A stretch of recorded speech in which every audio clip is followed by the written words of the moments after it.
very awesome. Thank you. Thank you very much. You're most welcome. Yesterday, just she has changed the design. Yesterday she was in different place, she was different. But I can remember you. Thank you very much for the market here. Our person. Good morning, everyone. I want to just the person is really I was once maybe I was supposed to attend today. If you are supposed to come today, maybe yes, maybe no. I'm sure that there must be better reason from very nature. Thank you. Good morning. My name is Christine, the Bella from Social Center. I sit in the exhibiting desk. I wasn't around because I was not called. I think I'm supposed to attend today. I expect to go back with new knowledge from this house. Looks like we gained 4 and we are expecting more people to come in. So please, I can apologize for those who are coming late. These chairs are all booked. So we are sure that as time progresses, people will be able to join us. For those who missed yesterday we focused on discussing innovation, evidence, and issues around adolescent realities. We have a keynote address from Wenda, which really focused on ensuring everybody does understand the theme, focusing on beyond the screen, navigating digital safety, and advancing reproductive autonomy. It was clear that as us, both women and men and children, we have the opportunity to make informed decisions around our reproductive health. But it's common that with a lot of digital information out there online, on the radio, on our phones, on TV, which sometimes is not safe for us to use, but also we see cases of young girls being exposed through news on WhatsApp, on Twitter, or different digital platforms, which is not safe for us to be able to operate digitally. But also we were able to get findings from a study conducted by Furniture in Terego, Madioko, and Arua City, which was clear that very few people within Western have access to digital technology as a platform for them to access information.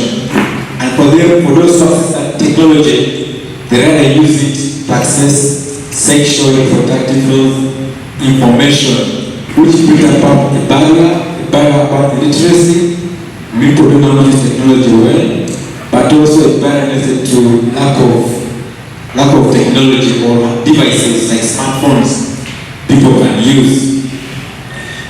We ended out there yesterday by having an opportunity to listen to the girls, the MEPRO girls, we listened to the MEPRO, we listened to Shishwas on some of the innovations, some what are they doing to ensure that the young people out there are able to have access to information through WhatsApp groups, through dialogue, through radio, through drama, as a way of making sure that information is readily available, but also this information is safe for them to consume.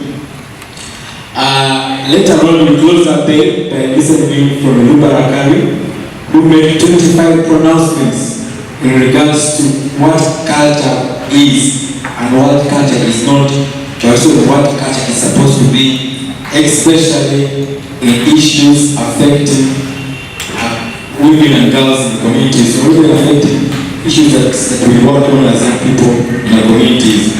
Today, we shall be closing at 1:30 p.m. We hope to have commitments from us, as shared by the ED community yesterday. Their role is to convene these dialogues. Our key role as stakeholders is to ensure that we not only commit, but also be able to implement some of the things we discuss here. Because we don't want to just talk for the sake of talking, we want to talk for the sake of creating change in ourselves, in our families, in our communities, but also in the country at large. So today we shall be joined by high-level people. We shall be joined by the mayor of our city, the magistrate, High Court Magistrate for the region. We shall be doing the members of Parliament who will help us to first of all commit, because they have a very big role to play in ensuring the things we discuss are part of the laws that guide us, but also are part of the budgets for the government for us to implement. So basically that is what we expect for them to. Our hope is that by 1:30 p.m. we should be able to close this 2-day symposium. I hope I'll be able to capture everything. We shall be starting off with a panel discussion, but I've been informed some of the panelists are yet to join and some are joining us online. In the meantime, I request for us to reflect and catch up as we wait for the panel discussion to be ready to make their presentation. DJ, please give us time for some music as the colleagues get ready. Please make sure to register for those who have not yet done so. For those who have just joined us, we have consent forms. Please make sure to be able to sign them accordingly for us to be able to use the pictures and videos for the sake of documenting this particular symposium. Thank you very much. DJ, some music as we wait for the panel to get ready.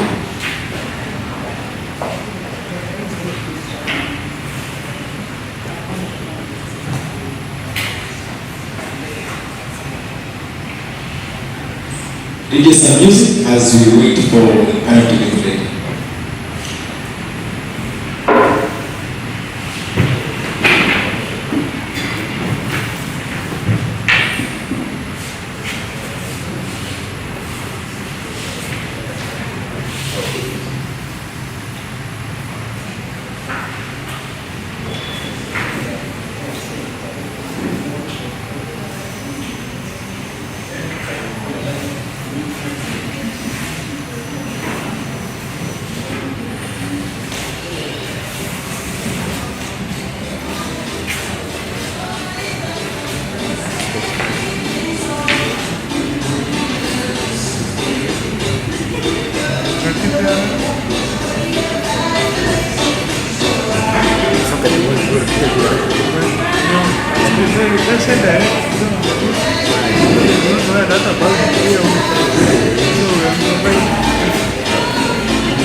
Hello, good morning, ladies and gentlemen.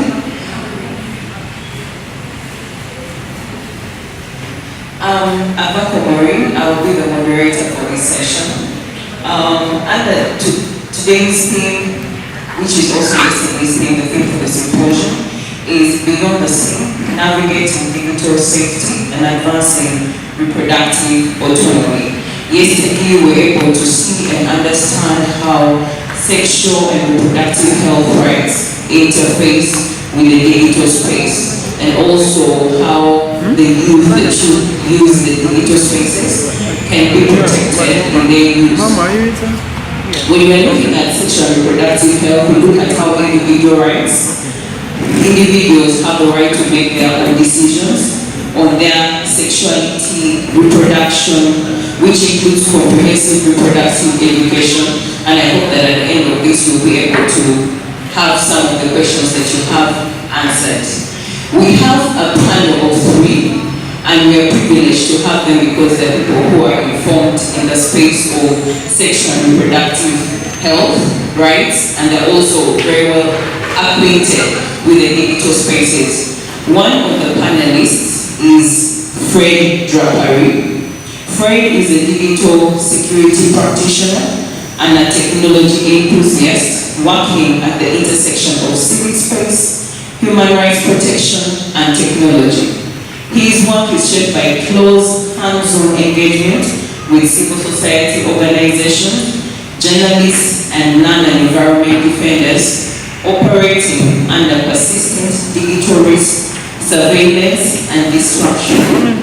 He focuses on digital resilience, organizational security, secure digital infrastructure, and digital accessibility, translating complex digital threats into practical tools, security clinics, audits, and training grounds in the lived realities of frontier actors. So we have a very informed panelist in our midst. Unfortunately, he's not able to join us personally, and he will be joining us online.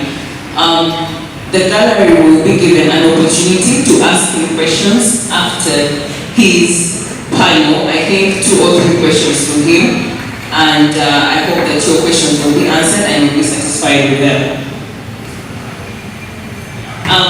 Good morning, Frederick.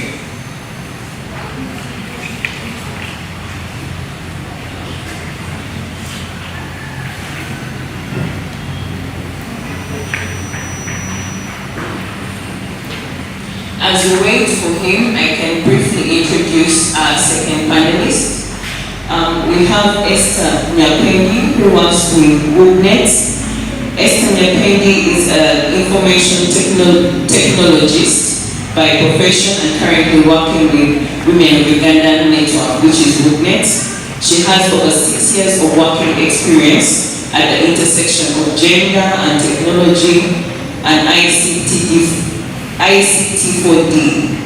Esther is a trainer in digital literacy, security and safety, as well as digital rights. She is dedicated to advocating for inclusive technology programs and passionately defends the rights of girls and women and marginalized groups through ICT-related research and policy development. Her work focuses on addressing barriers to women involvement in access and use of digital technology. The other panelist who will be joining us physically is the Chief Magistrate of Arua Chief Magistrate Sports. We shall be privileged to have him in our presence.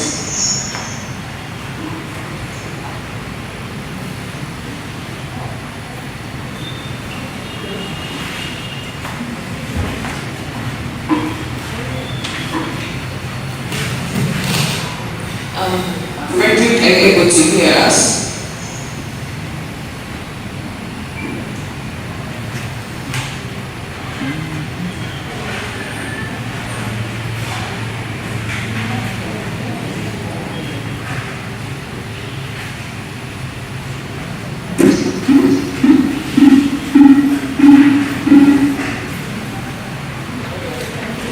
Frederick, can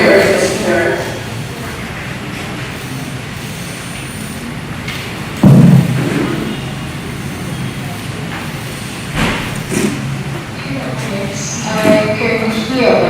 Quite well. I think the person holding the microphone is quite far from the computer.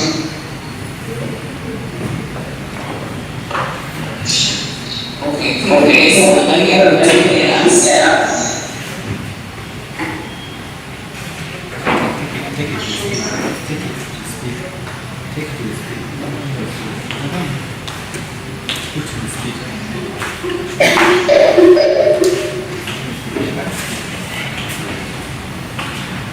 I apologize for technology. Put me on the speaker.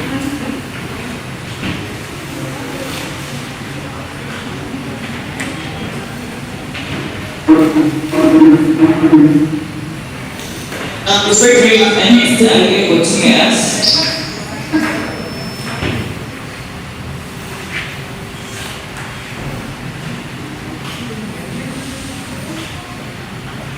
Hello? Esther, are you able to hear us now?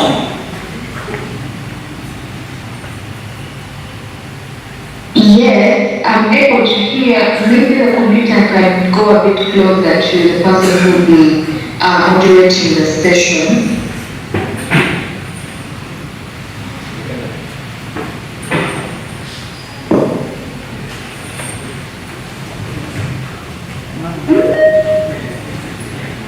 I hope you can bear with us as we figure out technology.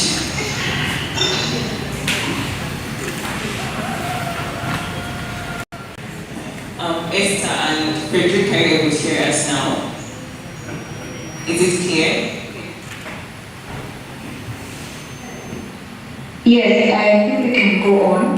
From my end, I can try to pick something. Okay, thank you, Esther. Frederick, are you able to hear us? Yeah, sure, we can hear it. Okay, thank you so much. And we have been able to sort out one technological hurdle. We shall be going straight to the questions. I'll start with Frederick. Frederick, thank you for joining us this morning. I'll start on the first question, which is on ethical data sovereignty and biometric risks. Defenders Protection Initiative has recently highlighted the hidden risks of facial data, where AI-driven tools often process and store biometric information on external drivers without clear consent or privacy policies. Given the symposium's focus on reproductive autonomy, how can ethical ICT research be designed to protect the digital personalities of adolescent girls in West Nile, ensuring that their search for Srhr information does not inadvertently expose them to data harvesting or long-term digital surveillance?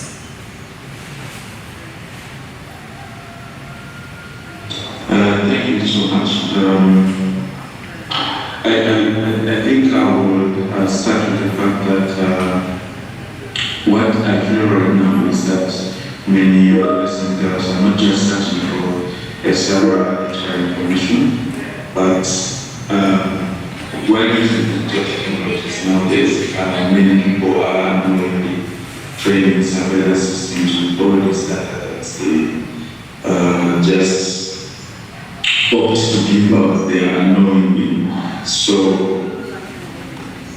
on their data. So the data that you're talking about, let's say facial data, not only that, but also location. Even though such patterns nowadays usually being used to create a sort of permanent digital footprint to you. So in that area, what I would feel would be some concrete principle around this would be the fact around anonymization. For example, the entity that can collect this data, what they can collect. Yeah. So we need to minimize some of the data we collect in a way that I would say if you don't need certain data, you should collect it otherwise. Yeah. Let's say, for example, if you don't someone special that provide someone collect it. About the whole sovereignty storing sensitive data locally within our trusted platforms would be another great idea. And yes, we still can't really avoid using foreign cloud systems, but now the other bit of it that we should just take into just a minute. We're not able to hear you very clearly. I don't know that there's a bit of movement so we're able to hear you clearly. I can't hear you so well.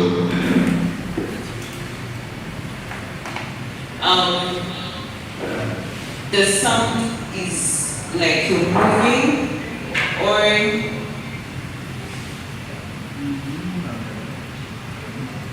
there is something coming from your end and you're not able to pick what you're saying very clearly.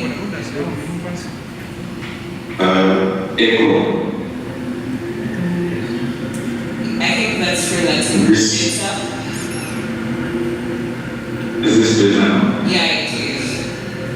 Thank you.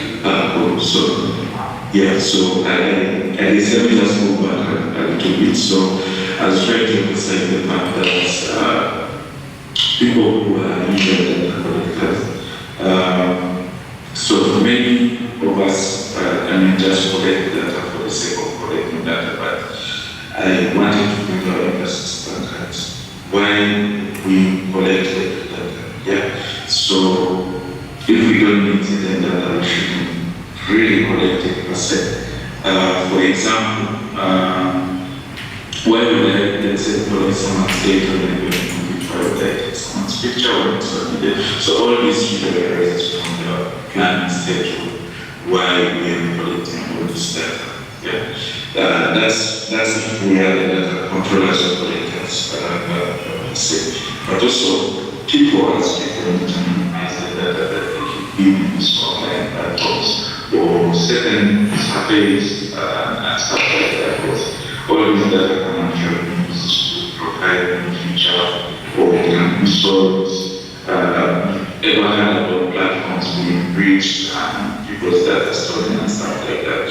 So I was going into the whole idea of that as a substitute from just data collection to protection by design. So I mentioned something about data minimization, which I've just explained. Then I would also like to emphasize on what that ownership says, storing all this data that we collect interested platforms or jurisdictions within our organizations, something like that. And then we know we can't still avoid foreign cloud systems all around us, but the idea there would be how safe are those online foreign cloud systems or online platforms that we use. How do we set them? They have reputable protection that we can use to better our work. Yeah. And also maybe lastly about the research issues, sometimes the consent that we give to people about how we want to use their data should include exactly or a bunch of people terms and stuff like that. So minimize this to simple language, something that someone can understand and so thank you. But otherwise, each hierarchy has been characterized or exposed. So I don't really want information, but the idea I just want to bring out here is that when you seek information or your information is being protected by other entities, it would be a good thing to just think about the sector of that information. Thank you. Thank you so much. You've talked about consent and how they need to consent when the data has been collected. So for a youth or an individual who has just got a smartphone, how do they know that their data is being collected, especially for those who do not understand technology? Is there a telltale of their data is being collected, or do they consent without knowing what they are consenting to? Sorry, I didn't quite get that question. You talked about consent and how the users of technology have to consent for their data to be collected. How does someone, particularly a teenager, know that their data is being collected, especially for those who do not understand technology? Is there a telltale of them knowing that their data is being collected for a particular purpose?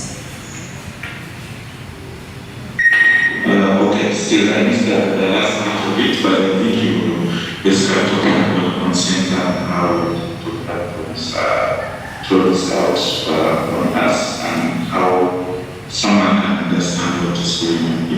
How does a teenager know that their data is being collected? So I think one of the beauties that I see with most online platforms is that, and I mentioned this, that people tend to have these terms and condition things that are either shown to you before go ahead and use a platform, yeah, or they're not shown to you, there's like a link of it somewhere on the platform that you are using. But what most people in this regard is going through terms and conditions simply because it's usually very long documents. Like I said, a story go long and stuff like that. But when it comes to how a girl if their data is being collected, so let's say for example privacy policy or terms and conditions. I would just interest someone quickly go to that document ask for the clause where they talk about how the data will be used. Most likely that's there. So when you read this privacy policy or the terms and conditions, you're able to know how a platform is going to use your data, how probably they're going to store it for up to when they use it. All that is usually put in there. So I just want to usually look out for such pages for the platforms. Thank you. Okay, thank you very much. We shall go to the next question on technological loopholes and the digital crowbar effects. You have noted that while digital gadgets are frequently upgraded, many users and organizations are still using 2015 laws, such as weak passwords, outdated security protocols in the 2016 world of high-tech digital crowbars. From your experience at DPI, what are the most critical technological loopholes, such as the ghost pairing trap or the abuse of mini apps that perpetrators currently exploit to facilitate sextortion and digital blackmail, and how can regional stakeholders close these gaps to create genuine safe spaces beyond the screen? Thank you. About the technical reports for the digital crowbar, as you stated, something that I have noticed in my work as DPI is that when we move out there into the field, the attacks that we tend to see that people have or interface with, and the way that we're not exactly facing advanced hackers, basically. I mean, most of us watching, we've seen how they tend to show us how a hacker does that. But most times, the attacks that we got from advanced hackers, but the thing that I realized is that we're actually facing simple attacks that are actually working because of our digital weaknesses. So, like what are some of these weaknesses that I talk about? Yes, technology is being upgraded each and every time. Some of us have probably read through a bunch of technological things, passwords, do this and that, or that. But some of the current weaknesses that we still have, that people use probably the same passwords for everything. A lot of people still don't embrace the idea of multi-factor authentication, which most platforms actually have, where the user has much opportunity to set up a second verification mode, let's say, and to a consent to an SMS, to email, something like that, to verify their authentication platforms. And also that most people just share address. Yeah. So, and share address and phones and laptops. And you never know the security consequences of the password that you share. So all this can be through accounts, the providers, impersonation, blackmail, and all that. So the problem might be great that the technology is going so fast that we go to. But it's about now us and the usual practices that we have tried about. Yeah, for example, you mentioned something about ghost pairing. I would think ghost pairing to be in a way like an account hijack or a device hijack or something like that, whereby someone can brilliantly connect or use your device with, let's say that's for example, Bluetooth or somewhere. Something like that. Actually, when you bring from that, I would think of a scenario that yesterday a friend of mine got in touch with me how they thought their ads that I was going to their businesses. And I asked them, check your WhatsApp, check WhatsApp, check the devices. And they actually found that their device was linked to a Google Chrome and we asked access in that moment. Yeah. So, guiding someone close there, this is probably because they have to just into charts, the safety information, how you're working and something like that. But also let's say, how do these things come to work? This, let's say, for example, if someone wanted to take over your WhatsApp, and you tell people that they tend to unlock our phones for no reason, and probably let's say put it there and walk out or something like that. But how fast can someone actually prepare your exam to get in place? Most of you will use your pathway, for example. You will notice that that thing takes a second, yeah? Just, capture here, but there.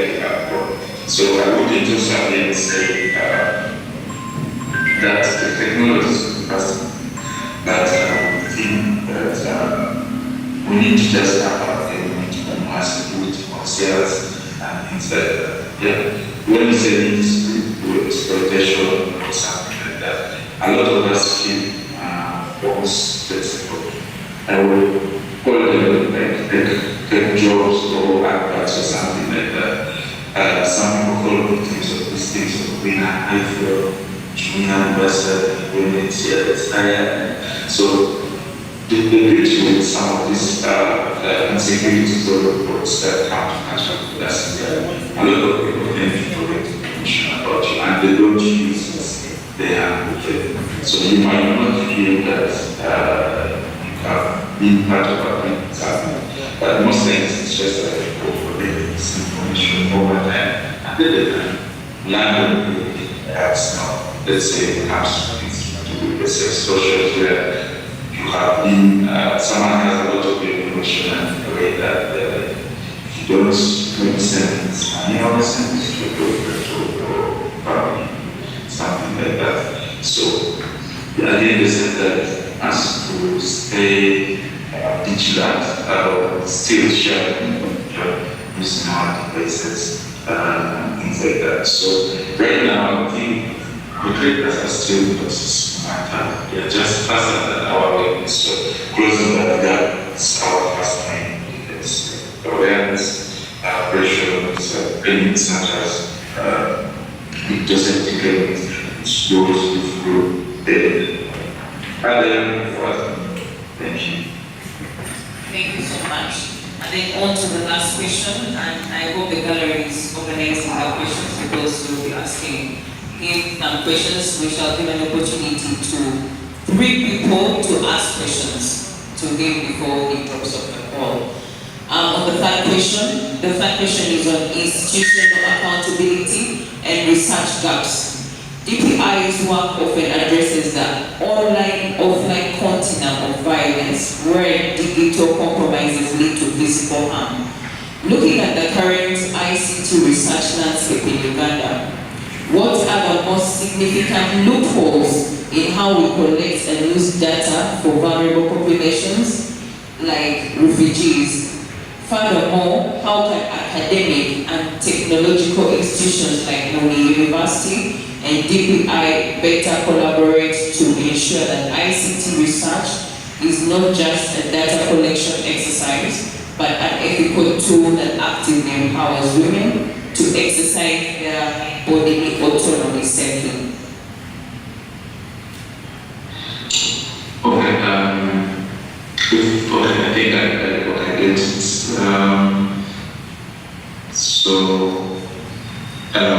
Then just that's why the research that you say collect, for example, that we collect a lot of data and extract stories from a lot of groups like kids and other one girls, for example.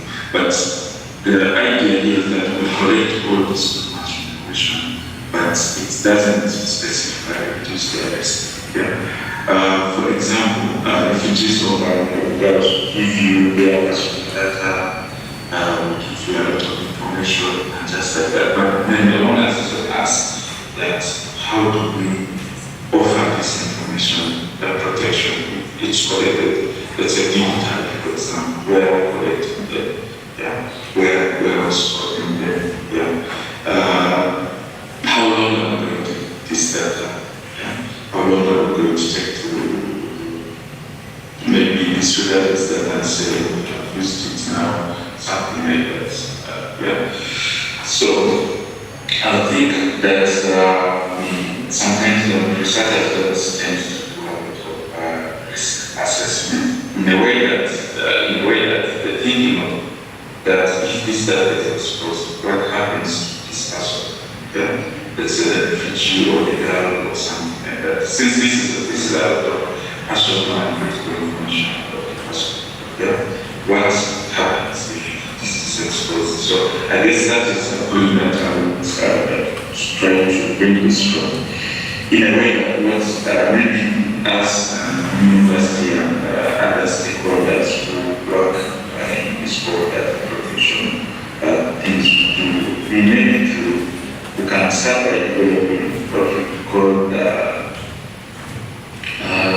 risk-aware data collection models. In a way, before we go out to search for that, can we just take precaution how we how we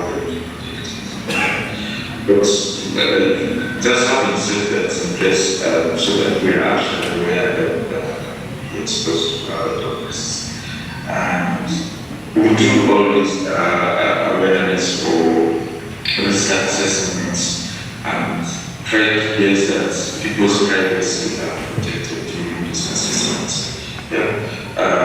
So what we can together do, let's all of us get involved in aspire that people need to get to safety briefings before going to research.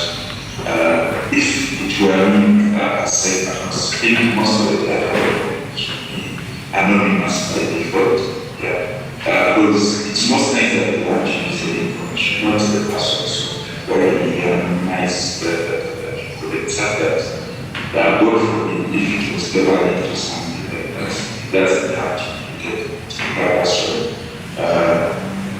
Protect the password at last, so someone will get the data and say the password is protected.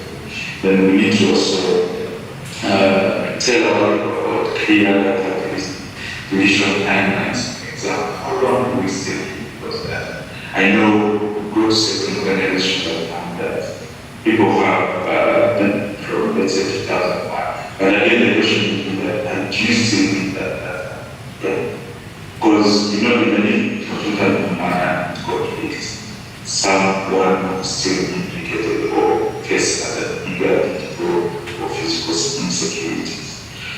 So again, build capacity, train our students or people how to protect people's identities in that regard.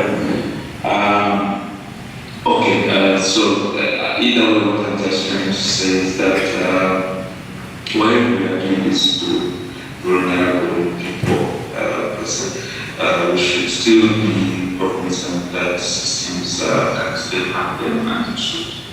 We should rather make them feel safer in those systems, just thinking of the data operator, but using it the way we want. So it's everything in front of all the time. Thank you so much. I would like to take this opportunity to welcome His Worship Conrad Obo Oroya, who is the Chief Magistrate of Arua.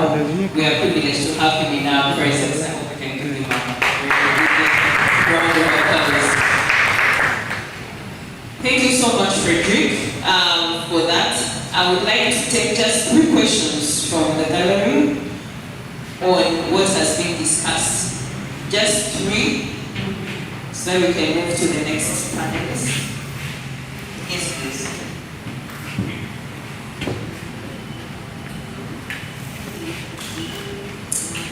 Thank you, Frederick, for those key highlights in regards to ethical, IT, digital consideration, and highlighting the key, especially the recommendation regarding people to be vigilant while sharing their personal data, and also consideration of people's privacy. You're looking at empty. Data collection is done. You're looking at empty. Categories of different data collection players, especially for the students, but also the refugees who are more vulnerable. I have one question regarding information for different people, especially for the contacts. We realize that yes, the MTN has got your contacts, and someone just shares with you an information, yet they do not have your contacts. So how do they display this information, especially for students? You find your child has been receiving assets, but you have not contacted any university, and this university is calling you, to apply in their university, or they have a scholarship. You need to not share your data with this university. For example, KIU is calling your child that you've been considered for scholarship, and yet you haven't even shared any of the information with them. So how do they have access to this information from the school where your child studied, yet you have not even given this information to the university? Yet you say that even when that schools collect this information, it's protected. How does it go out? Thank you.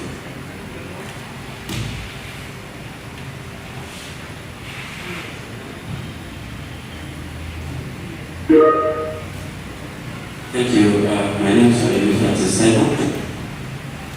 I'm the Executive Director for Refugee Empowerment Development Network, which is a community organization. In regards to what the presenter has just put forward, I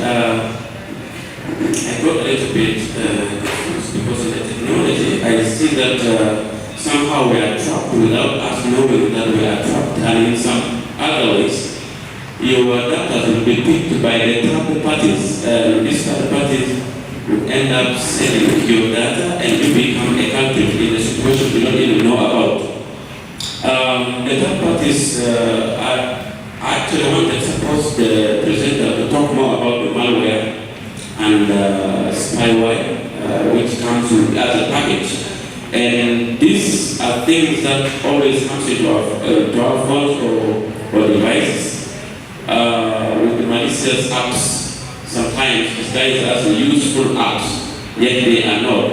For instance, we like downloading things in our phones. Some people, Christians, like downloading Bibles, others, other religions, like they download Quran, some download lines, calculators, and so on. And some of those apps are actually the reasons we are so vulnerable. They get access to our data, and some of the apps will ask you your permission, like accept, if you want to download. Therefore, you without reading the terms and conditions, because you like the app, you just say accept, and you are already consented. They go into your data, they can exploit you, they go into whatever you have, including your password, and then the key loggers. Then the app permission, which I already talked about, exploitation, app permission exploitation, the data broker, which is also more of the third party, and then the pre-installed malwares. And when we talk about phishing or smearing and those categories, when it comes to data protection, then the question is that how will I know that my data is being shared? Somewhere the little knowledge was told by IT personnel, experts, that for me to know that my data has been shared or we are sharing with someone or being collected, he highlighted two things, though they are many. He said at some point you realize your phone battery tend to run so fast. You don't even know, including even the data you bought. You go to market, you buy your own MBs. You are not using it, but it's just unusual stuff. You put 1 GB, 1 hour, less than 1 hour, they are off, meaning someone else is using it. And then also the unusual battery, like battery is going, meaning somebody somewhere is using your data, you're sharing that. And then the background drain power, like straight phone. Your phone will, some apps in your phone, maybe WhatsApp or others, will close and then comes back and might ask you to wait or you end. So these are the ways to realize something somewhere is not right and you're supposed to look for an IT to help you out.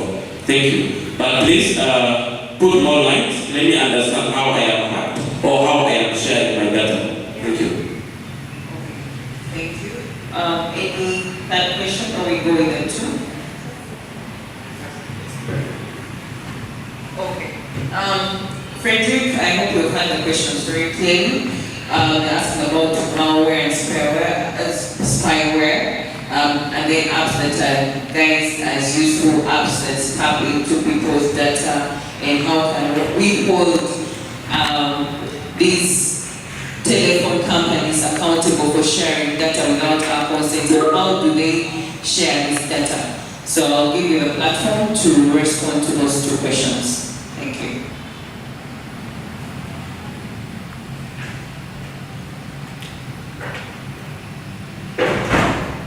Frederick, are you still with us?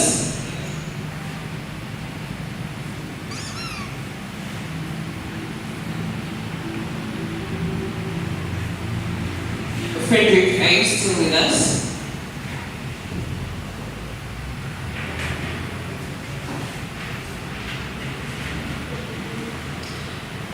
As we wait for Frederick to join in, I'll just chip in on some of the things that he highlighted during while he was answering the questions. He did say that it's up to us to be vigilant. Equity helps the vigilant, not the ignorant. So we should guide ourselves against tapping links that we do not know. I understand that some of these apps that we download are trying to generate income by prompting advertisements in the apps and all that, and it is very, very easy to tap on a link that is going to take you to a secondary website and tertiary website. So it's up to us to be keen on what we are tapping on. I think he addressed it, maybe he will come in later and address it further. May I know if Frederick is still with us or he's able to join us? He's online. Okay. So let us just wait for him to join, to get back. And also, while the second person that asked the question, unfortunately I didn't get your name, you highlighted some of the key indicators of usage or data usage. We have background running apps that we do not usually take care to know. Someone will just say, oh, my battery gets done within 30 minutes. And you're not keen to understand why is your battery of a phone you have just recently bought depleting very fast. So we have to still be keen on understanding our phones and the applications that are running on our phones. Frederick had noted, some people do not know that their WhatsApps can be linked to other gadgets. Your WhatsApp can be linked to someone's computer somewhere. Yeah. Also, your same WhatsApp can be linked to another phone. People are not keen on that. So we have to be on the lookout. Security begins with us, especially in the digital space. Security must always start with us.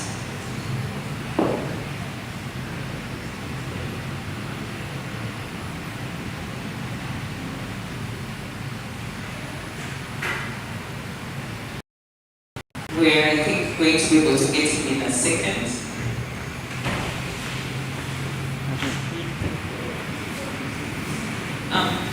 Frederick, I hope you're able to join us and hear us very clearly.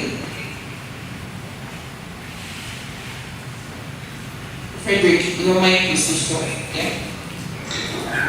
Hi, is that for me? Hello? Yes, please, we're able to hear you. Yes, please. Yes, please. So I wasn't able to get the question because I kept hearing someone else closer to the computer and that too. So I don't know if it's okay to just edit here the phrases maybe. Okay, so one of the concerns. Is it? One. Yes, please. Are you able to hear me? Yeah, I can hear you. Okay, so one of the concerns was on how MTN is able to share data to tertiary institutions, and people are wondering how do they consent, because they find that a university, after a senior 6 student has studied, a university reaches out to a parent telling the parents that they are qualified to enroll to that particular university. So they want to understand how these telecommunication companies share their information to third parties without their consent, and how they can stop that, or how to hold the institutions, the technological institutions, liable. The other question was on malware and spyware. How can you guide users of technology against malware and spyware, and you can expound on how they can protect themselves. And then the person also questioned, how they are vulnerable to app permissions. You know, how, because some apps restrict usage unless you have accepted their app permissions to consent to data and to data. So how do they know that their data is being shared? And what are the indicators? What are the indicators that for someone to know that their data is being shared by an application or to a third-party user? Okay. Let me just start off with the first question about, let's say, telecom shared. Okay. Personally, there's this setting that this telecom stuff. I don't know if it's still now. I think it used to be star 196 something, whereby the block call advertising SMSs that come through from something like that. But still, I would play this more into earlier when you said how several platforms, including the telecommunications, would have what they call terms of use or terms and conditions, something like that, yeah. So as I said earlier, these are very long. I look at them as long and boring documents in a way that most times you just scroll over for where acceptance. Even when you are buying see where that document is good, but where do you usually get to fit? Most of us just fill our names where to sign, forget to print all these long information somewhere. So platforms, not just telecom companies, I would pick that sometimes they hide certain clauses, terms of conditions, or fairly like these legal documents in a way that they actually tell you how they use it, how they do that. So, they say that you might actually find that the clearest sharing data with like other sister companies and things like that, which we just don't get to read. So then we just get to a point where now someone else is also reaching out to you and you never got in touch with them. For example, let's say, even these days, how you create more customers, and if you have a bad credit history, let's say Airtel, you might find it hard for them to give you the same sometimes, and that's because your data has been shared. Yeah? And probably that was someone who comes at one shot of using their service. Yeah? So, still I would like to tell people, take it seriously from themselves to usually just go through certain document, the whole thing, but just look for how your data is used and how your data, if it is shared or something like that. That should be indicated somewhere in there. We talked about spyware, malware, and all that. These days, a lot of this traced through so many links that we keep pressing about. Yeah. Have you ever got a link that you probably press and try to do the landing packets? That's on the computer. Yeah.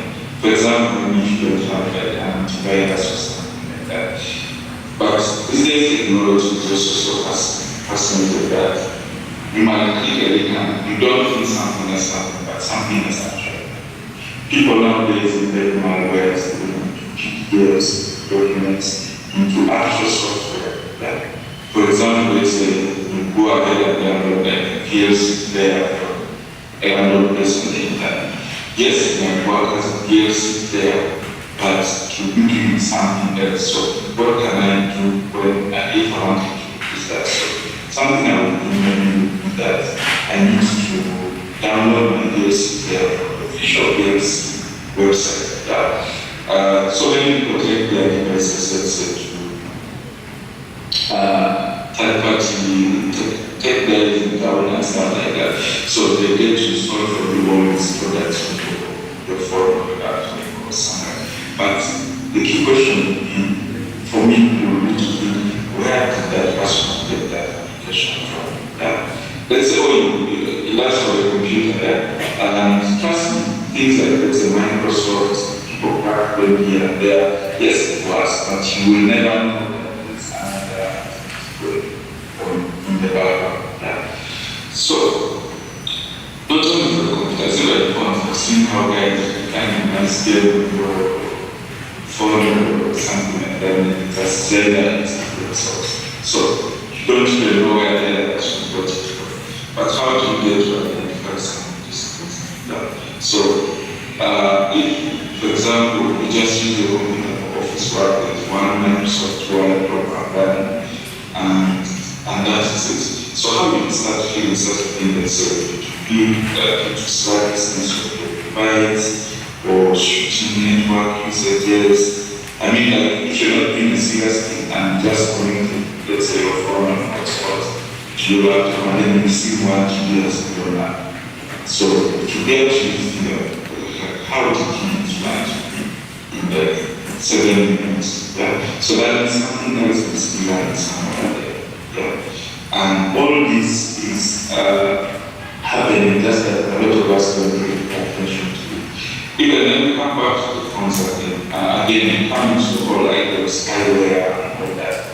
A lot of us now after getting these apps or programs from certain various places like the App Store for Android users, or Play Store for Android users, or App Store for iPhone users to do that. Wait when your phone is asking, when these applications are asking for permissions. Something to be different about nowadays in this spyware industry. I might install for example, there's a Candy Crush, I'm not saying Candy Crush, but you find that Candy Crush is asking permission, camera, microphone, location. So it's again up to you to see that, okay, some of you play Candy Crush, for example, does Candy Crush need permission to your camera? Is there any way of doing when you're using Candy Crush, when you play the game? Is there anywhere where you can do this? So you might find that with these very many permissions, apps actually signing other things other than doing the actual job, and all this data is shared and it shows to other platforms, and then before you know it, else is coming at you. So again, how I say that security, we should have this culture of thinking security at every step of the way, everything what application is. I don't know if this sort of brings an eye-opening about how we use our applications. Clearly, just what they're doing. Thank you. Okay, thank you so much, Frederick. I hope your questions have been answered. How do I know? How do you know that your data is being shared? Frederick, there's a question, a follow-up question there. How do they know that their data is being shared? Okay, I sort of just hinted about giving conversion. So most times you might not know that your data is being shared, for example, right? But a point of how your data is being shared is that another platform or even let's say as a person, let's say I came to a door, someone is asking me about an activity we did at GPI 2 years ago, and I don't know this person. For example, that's then I'll be someone's sharing what they do, because I don't know exactly what they for me. So I start being curious. So another way you can be curious is that certain, like when people, certain places just start reaching out. Some of you mentioned how through everything and tertiary school institutions now just how to do about having your child in another school. So then probably know you better. So it also, or I don't know, something like that. Yeah. But it might be hard to know that your data is because at that point you're not the one who is controlling. It is the person who gave the data. So again, coming back from that, I was still emphasizing that who do you need with that? How do you need with that? You just give it, like, at any point to whoever something like that. That should be the major concern. Yeah. Other than how then that person uses data. Because you will be having to know how credible a person or a platform is or an organization is before you simply just give out your data like that. Yeah. It's like how the small little people just come around the central office and give you a lot. So you have to really give your data to such a person so you can get 20,000. Yeah. Because you don't know how they're going to use your data. And the time you realize that your data is actually being shared, when someone is reaching out to you, talking to you, knows your name, knows where you stay, and then you wonder how you. Thank you. We're still not satisfied. Let me try and answer using him by giving an example. Let me use money lending apps. You borrow money from them, and then when they fail to recover the amount of money that they are seeking from you, they reach out to all your contacts, and randomly your contacts begin asking you, why are these people contacting me? Did you pick their money? That is a telltale sign that your data was shared. Also, for some platforms, it is very hard to know that your data is being shared because they don't need to reach out to you for you to know that your data is being shared. AI tools use us and the information we share with them to model better AI models. Yeah. So it's not always that once your data is shared, we will get to know that it has been shared or that the other person is using it, unless one of the beneficiaries of your data reaches out to you. I hope that answers your question. And also we just wrote something, Jeremy, we just wrote something about this loan application that platforms. You realize that most of them actually have apps, and I just mentioned it a few minutes ago how apps asking permissions when you want to use them. Let's say you download the MacBookers app, you will find that this app is asking permissions, your contacts. Yeah. So, and a lot of us when we install the apps, we don't really want to know what's going on with that. Press allow until you get that right. So before you should actually allow the access for the documents. So you shouldn't complain when the same partner is reaching out to your father about the loan that you borrowed, and you wonder, how did you get my father's now? It's simply because you gave the application access to your contacts. And now you know what your contacts and when you go. They just reach out to you. Thank you. Thank you so much, Frederick, and thank you so much for your time. We really appreciate it. I think we have learned what it means for your data to be stored, the permissions you give without knowing, how you get into having malware and spyware on your phones.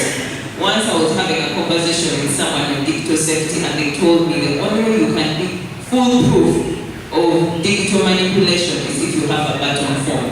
So, in this era where we're having technology that is developing faster than we can think, we have to be very vigilant. Our second panelist is Esther Nyapendi. Is Esther online? We're good to go? Yes. Esther, the first question on safeguarding digital personalities and autonomy. UBNET's 2021 study revealed that 88% of respondents in Uganda had experienced or witnessed online gender-based violence. Given this year's theme, Beyond the Screen and the online-offline continuum, where digital abuse frequently escalates into physical trauma.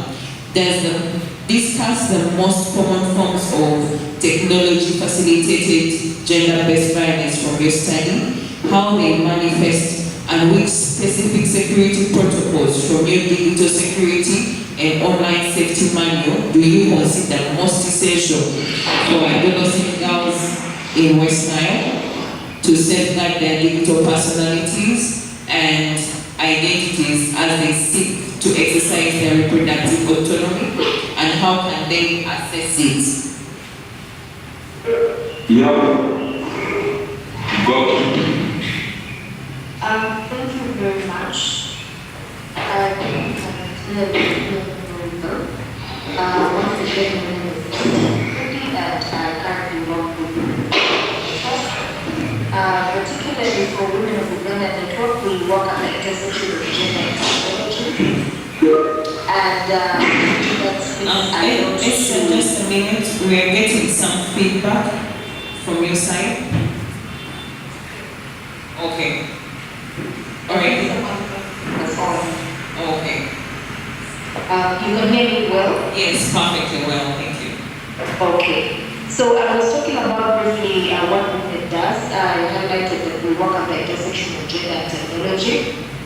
And very importantly, data has been a big part of the work that we do, because we all acknowledge that data informs the interventions that we currently are handling, especially to do with online gender-based violence. And just for context, Women of Uganda Network carried out a research on assessing the different types, the different spread, the impacts of online gender-based violence in Uganda. And what we did find out was that 88% of the respondents had experienced or witnessed online gender-based violence. But of course, this is not just a statistics or a number, but it gives us, a signal on how online gender-based violence is a critical case. When we speak about the online, offline, violence, we all can attest to the fact that violence can either begin online and then translate to the offline spaces, and vice versa. But again, this research was very important because it helped us to, sort of name the realities of the different women. And we had the opportunity to carry out this research in different regions in Uganda. But of course, that speaks to the fact that the threats that women and girls receive on their phone, for example, at night, do not stay on the screen. They follow these girls or women to their schools, to their hospitals where they go to the different peer networks that they are in. I think very importantly, you have had cases of, for example, activists that have been harassed online. Recently, there was a lady in Ginger, she called Bahati, she is a journalist. Her notes were leaked online, and of course the following day that did reach to her workplace, and she was fired. So what I'm trying to mean here is that these threats, once received on the phone, at whatever time it is, they do not stay on the screen, but they follow the women and girls in the different spheres that they also go to. And of course, when it comes to a saying, the internet never forgets, I think that really just sums everything when it comes to the theme that we are having today. But of course, to expound on the most common forms of online gender-based violence from the work that movement does, we have realized that these have increased exponentially. The different forms, for example, cyber harassment, where repeated aggressive online behavior intimidates different people. I think we can all attest if you have been on the social digital spaces. Another very common form that affects very many young girls and women is the non-consensual distribution of intimate images. I think this usually happens when, for example, intimate partners or friends or workmates share photos or videos of people. And we have often recognized that this is usually from partners or ex-partners, and it has been a trend. In the recent years, if I'm to mention Desire Lucinda, if I'm to mention, what's her name, she's called the model, I'll remember her name as we're going through. And we realize that this weaponized, the fact that women and girls are able to exercise their reproductive autonomy. But of course, this speaks to the fact that some of these conversations, for example, with friends and family, are ones that lead to, the distribution of this information in the digital spaces. But I think Fred speaks a very common mischief that we need to take cognizance of, is that security starts with us when you're not able to protect your information, for example, access to your applications, when you're not able to minimize your access to your location. Different forms of accessing data can, breach the information on your devices. And that's why it's very cognizant for us to ensure that we restrict. For example, why would Uber access your contacts or access your photos? That means if a third party attacks Uber, then they'll be able to access the information that you have authorized Uber to access.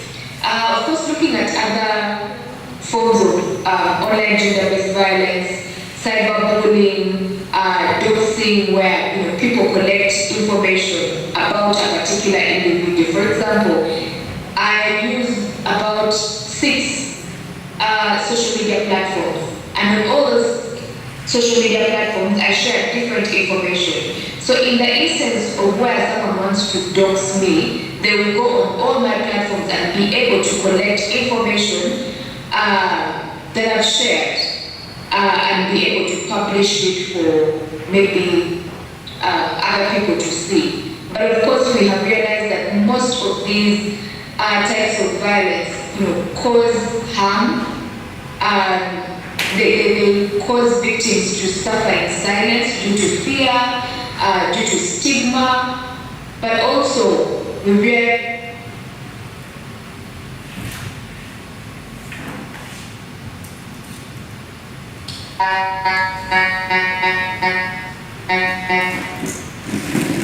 when it comes to online gender-based violence and recognizing it as a type of violence. Traditionally, we had gender-based violence, which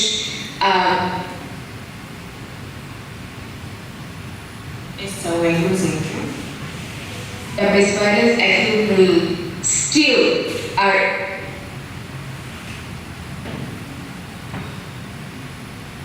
Online gender-based violence is also a type of violence. But of course, critically, we have also, in the research, noted that many women and girls withdraw from reporting these cases because usually the question to them, for example, from police will be, why did you share that information?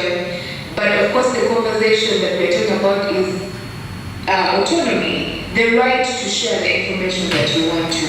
But of course, that does not differ from the fact that the space is not safe, and that's why we advise that yes, as much as we have the right to share information, we need to minimize the type of information that we share online. For example, if you're sharing a picture of yourself in Dubai, at least as you are there, try to ensure that until you come back home, try to not share the location of where you are.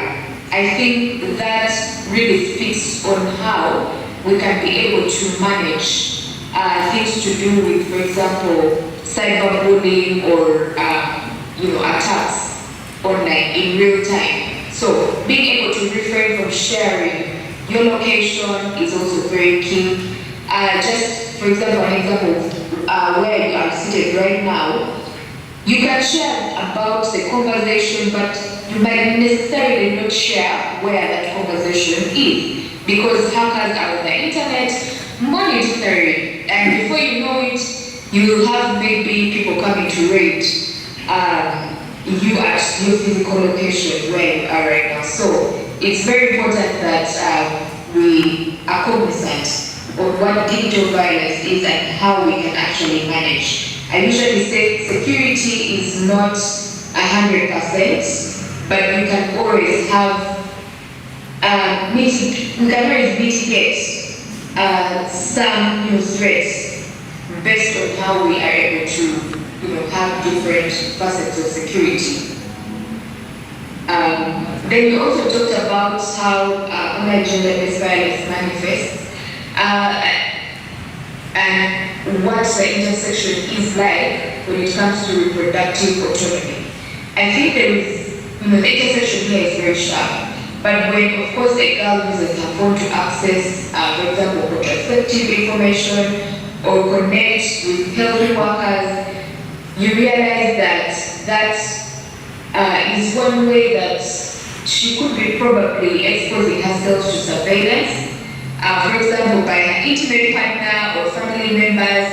And I think Fred gave us a very good case study of a friend of theirs whose WhatsApp was accessed through the WhatsApp web.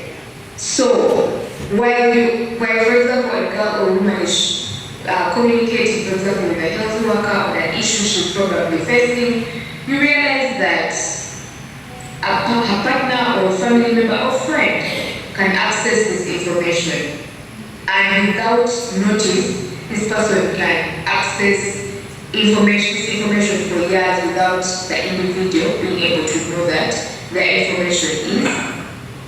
And the patterns are always there. You always find maybe your friend asking you random questions of things you haven't even told them about. So there are so many ways that you can actually highlight that your information is being accessed, but that comes with a lot of caution. Being able to be aware of what online gender-based violence is and what are the different forms and how it manifests. And we've looked at particularly Uganda, and we've realized that there's a high prevalence of intimate partner abuse that extends to the online spaces. For example, when a woman is attacked by her abusive partner using their geolocation, I think this really talks about ensuring that your location, once you have arrived somewhere, turn off your location. We've all realized it. For example, notice the patterns of how Google works. After sometimes it will ask you, did you enjoy such and such a hotel? Because your location was on when you visited that place. So we need to ensure that our locations or access are off because they're being monitored, either by our partners, family or friends, but also very importantly by different stakeholders that own the digital space. I think Fred mentioned about internet service providers, for example, Airtel and MTN, that have access, and then also the applications that we use. So I think something that I would also add on into this conversation is being able to use other applications to sort of mirror or cover. I'll give an example. VPN can help you to sort of mask a conversation. Or for example, if you're accessing public Wi-Fi, it will help to cover your IP address, which hackers usually use when it comes to accessing your location.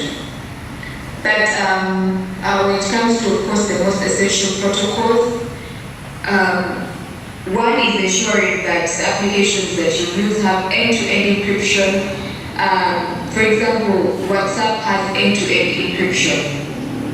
But also, if you look at other apps like Signal, I think I would recommend Signal because of how it was built. Also, Fred highlighted using strong passwords. And you're not using strong passwords, the same password on all platforms, but being able to have different strong passwords that you use for different platforms. A very good example is, for example, if you use a very strong password on your Gmail and you use that same strong password on your, for example, phone, you use it on another platform, if one platform is hacked, then all the other platforms will be hacked because it's actually the same password, and it won't matter that your password.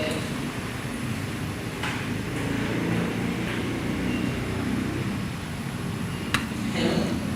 Yes, so we have lost you.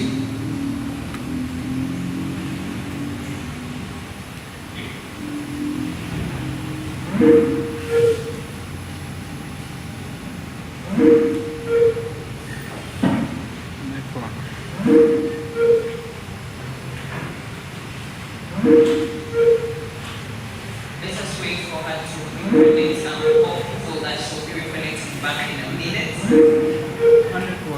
Yeah, it's a network.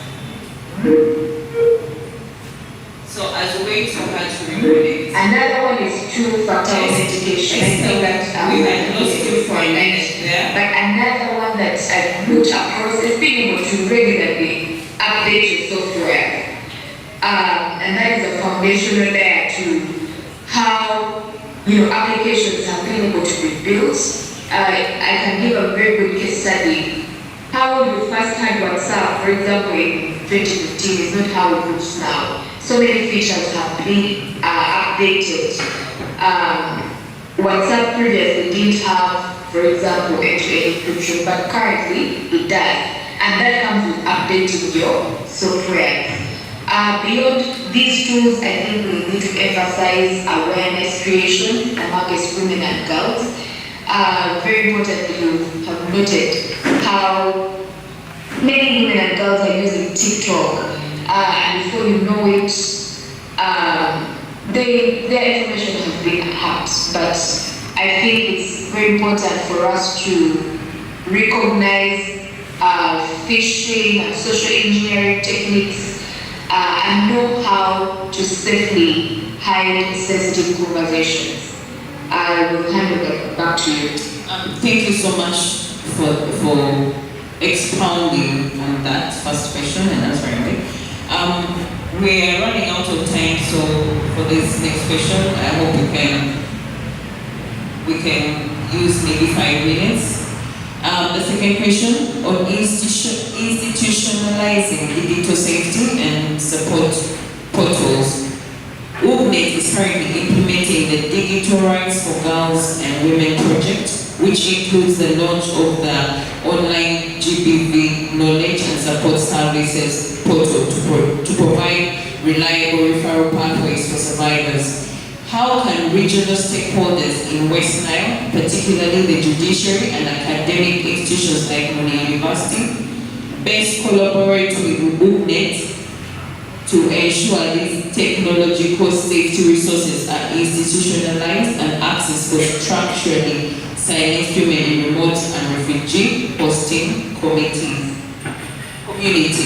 Thank you. Thank you very much for the question. I think just to highlight, UBNET currently launched the online gender-based violence portal, knowledge portal.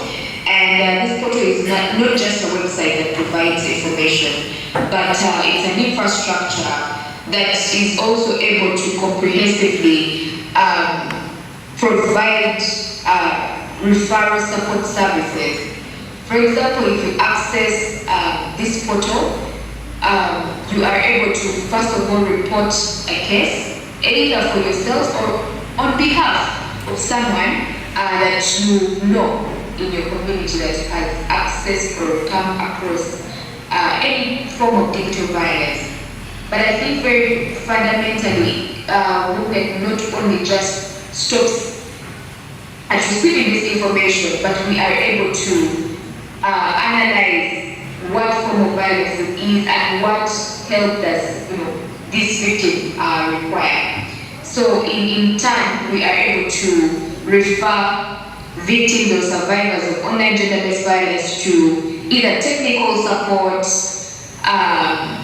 For example, if it needs things to do with security, we can be able to refer that person to DPI. If the person needs legal support, we are able to refer them to, for example, the police or organizations such as FIDA, Women Pro Bono Initiative, and the likes. But also beyond that, we realize that the impacts of online gender-based violence are stress, fear, and so on. So I think we also are able to refer that person for psychosocial support. But from your question, I think I recognize the fact that handling this or handling online gender-based violence is a multi-stakeholder sort of needs a multi-stakeholder approach, in the sense that movement cannot work alone, and we need the support of other players. For example, the judiciary. You highlight, for example, what can be the role of the judiciary, for example, in the West Nile, to be able to have this collaboration bring impact. And that is where I strongly advise that from the portal, we sort of need MOUs with, for example, the judiciaries in the different regions to be able to receive cases of online gender-based violence. But also how movement plays into this collaboration is that we are able to have capacity building workshops with different stakeholders. I'll give an example of, for example, the police. Very few of them know how to handle cases of online gender-based violence, and Movement is able to do capacity building to ensure that even when it comes to cases of online gender-based violence, the judiciary, the police are able to handle. And when it comes to using different legal frameworks, we, for example, have the Computer Misuse Act of 2022, which is currently for appeal. I think we need to sort of continuously do capacity building. We also have the Data Protection and Privacy Act 2019. We have the Anti-Pornography Act of, I think, 2011, that very many people need to have capacity on and how to. But also when it comes to stakeholders like the university, where we realize that most of the violence of online gender-based violence occurs amongst young girls who have probably gotten a mobile phone for the first time. We need them to be as a community access point that can be able to receive cases and report, for example, to Movement, and then Movement can be able to also share.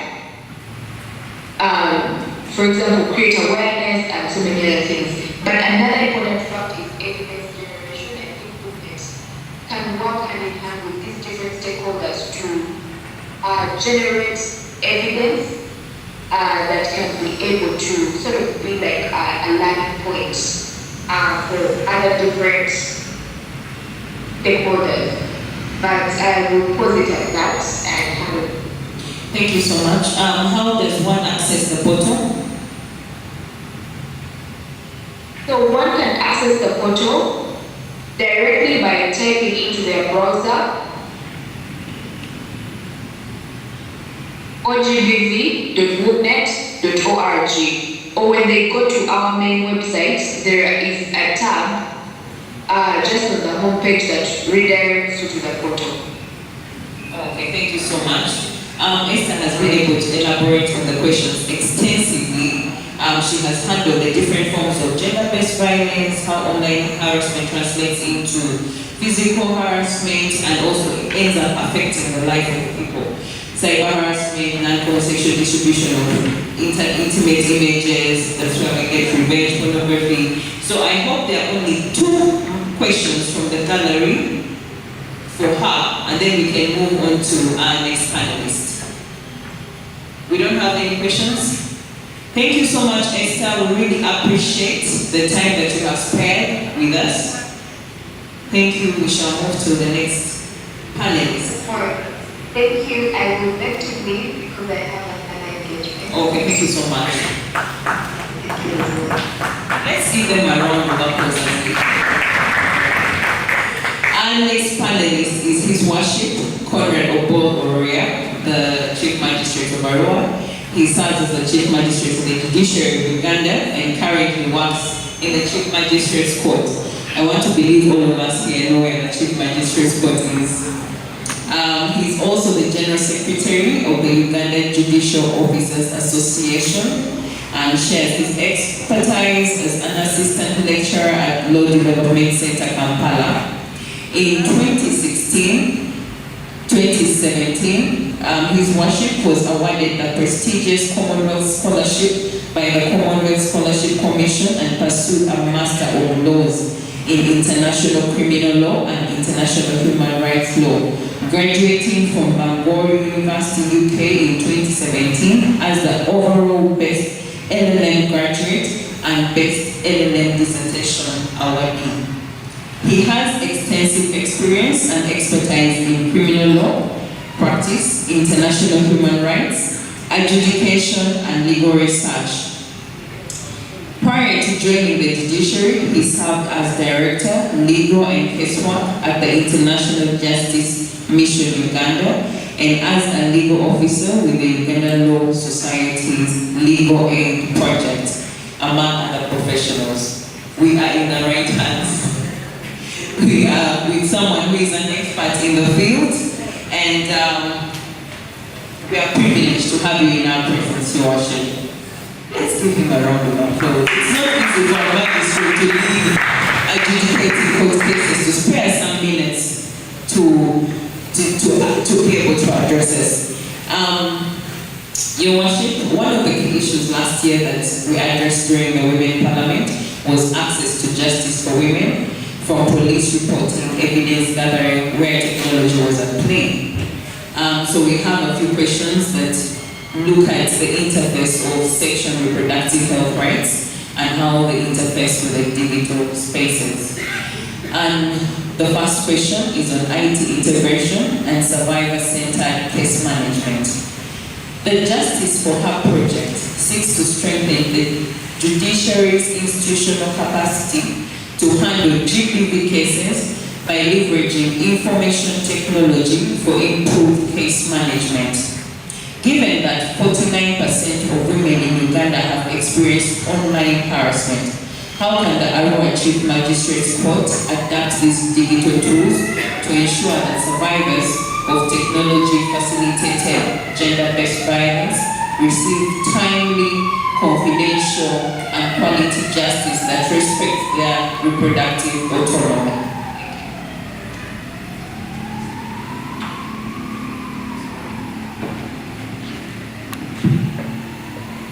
Thank you very much. Firstly, I want to thank you for extending invitations for me to come and be in this space. I think it's a good space to be, and it's a good space to have a conversation. My thinking coming here is that we are going to interact, we are going to share knowledge, best practice.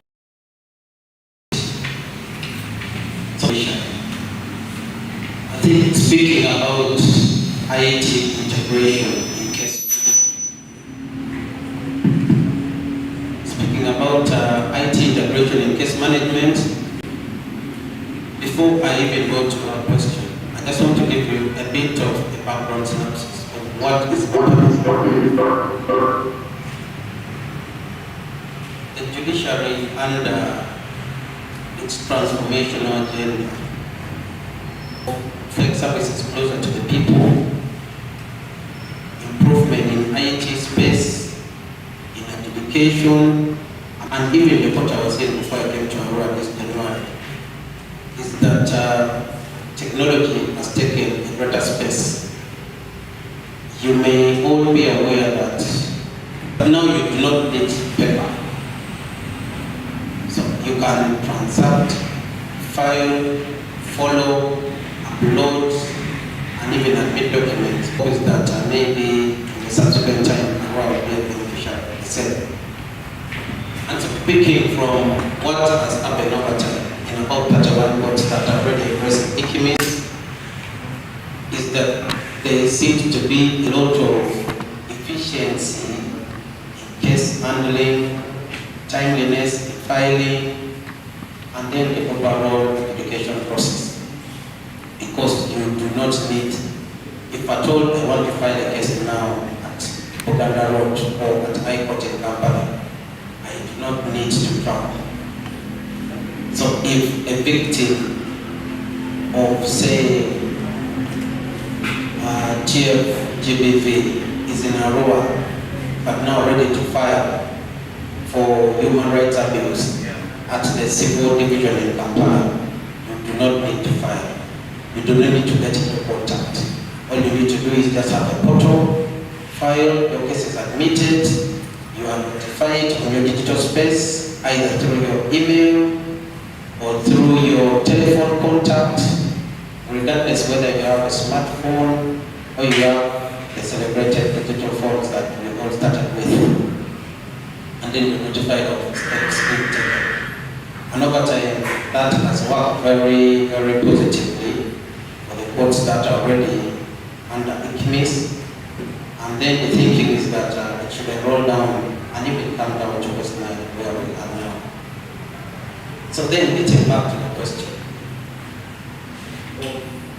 How can the Arua Chief Magistrate Court adapt these tools to ensure that survivors of technology facilitated GPV receive timely, confidential, quality justice in respect of their reproductive autonomy? I will give you what I think is practical, feasible, and realistic in what I think can be done or we can do together to create that space that we need at the Arua Court. So for me, I think firstly, I've already given you a background that we are only operating under a system what we call CAS, the Court Case Management System, which has its limitation that we all expect. It is dependent majorly on internet, dependent majorly on technical support, dependent majorly on the user knowledge. So for startup, I think we can leverage this space in terms of timeliness, confidentiality, and also creating a holistic access to justice for these victims or survivors by one, adopting a more robust integrated electronic case management system, borrowing leaf from what is already happening in the other courts, transforming it down to Arua to help into mainstreaming of filings, tracking, and even hearing of some of these GPV cases. And in doing that, the goal is that, one, to create confidentiality, because in an IT facilitated case system, only parties admitted to have access to documents will have access. Unlike if you go now to my chambers, we still carry cases on paper files. Anybody has access. It is only controlled maybe if there is physical presence or it's analog and key. And so then the question of confidentiality will be more guided in an IT setting. If I know it is only me to access as a trial magistrate, I know it is the defense lawyer to access, I know it's the client who is the complainant to access, and then blocking the rest of the other outer way. That would bring a bit of safety, and as such, would be a better space for these victims of GBV or GBV in ensuring that all that is done. Even automated scheduling, you do not need to travel in to come. You only sit where you are, you only get notifications, and your case is scheduled. And as such, that would ease a bit of processes. But even prioritizing these particular cases, we know all cases are the same, because judiciary operates on the principle of equality and a vision of justice for all. But again, whereas there is equality, the Constitution says so under 21, but we know we are not equal. There is a lot of disparity in many aspects. And even then, there are disparities in the kind of cases that we receive at court. A case of a widow or a case of a woman who has suffered a lot of trauma cannot be treated in the same space with the same length of technical process as one of a land grabber. And so then prioritizing such in filtering the kind of nature of cases through the digital space could be one of the things we can do as the judiciary, especially the Magistrate Court of Arua, and now that done. And if that is adopted, our ultimate view is that there will always be that reduced delay in the trial process, because many times cases fail, cases of SGBV or TFGBV fail, or even just normal gender-based violence because of the timeliness. If I report a case to you, I've worked 1 month, second month, third month, nothing is coming through. The trauma that goes through when the victim comes to court, given the delay, they'll give up. And so if that is adopted, the thinking is that there will be timeliness, reduce delay, and also reduce re-victimization by way of secondary trauma. So that is something we think can be worked on.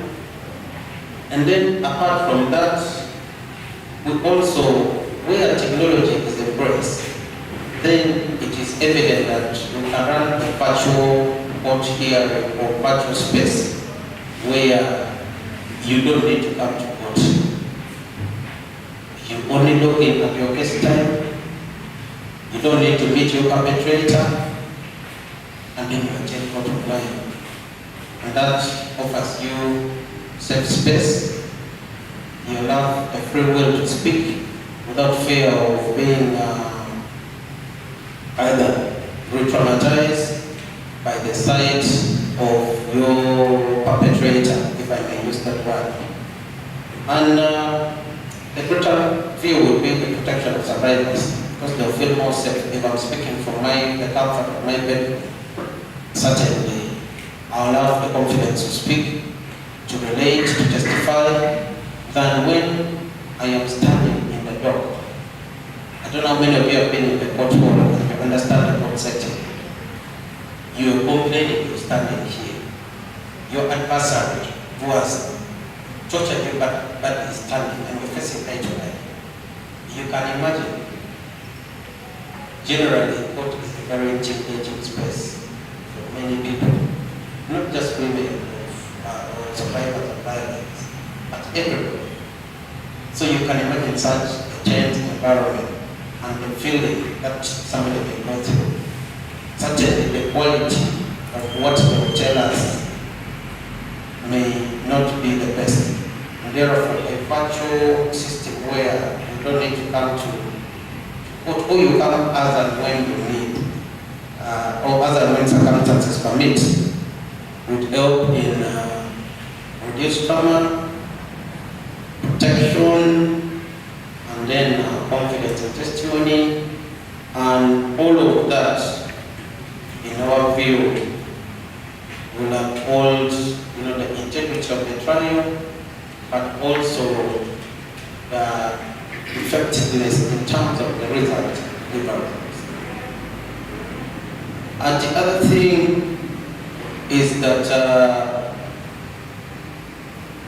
you can have the technology, but the question is, are those data protected? Data protection.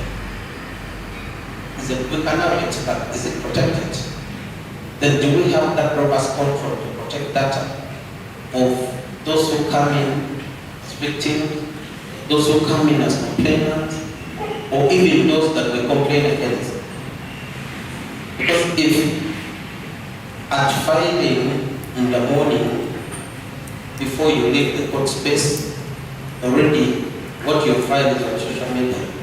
Somebody's taken a screenshot. How safe can that be? So those are the things I would, in my view, think we can really do. And then a multi-agency digital integration. Because the court does not work in isolation of the other agencies. For a criminal matter, GBV related, there are a couple of players. You have the police, you have the prosecution, and you have the court. And so there's need for that interagency integration.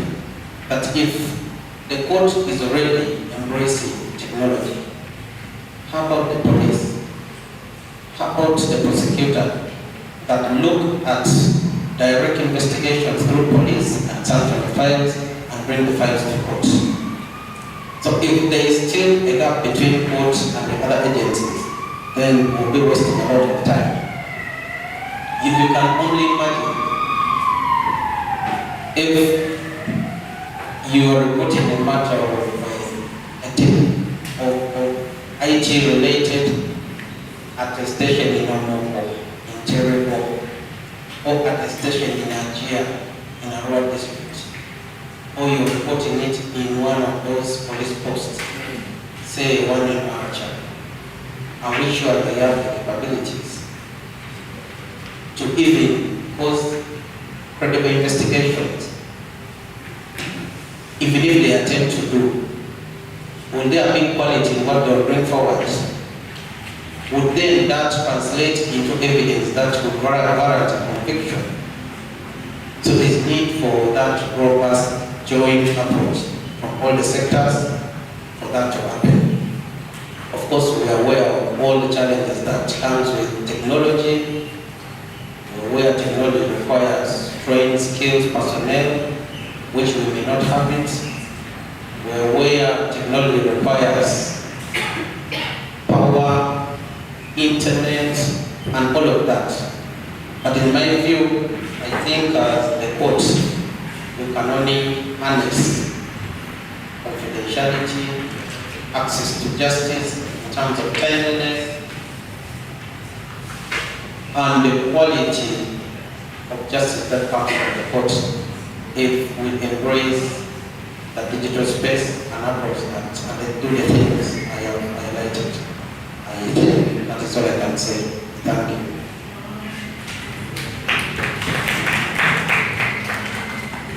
Thank you so much, Your Worship.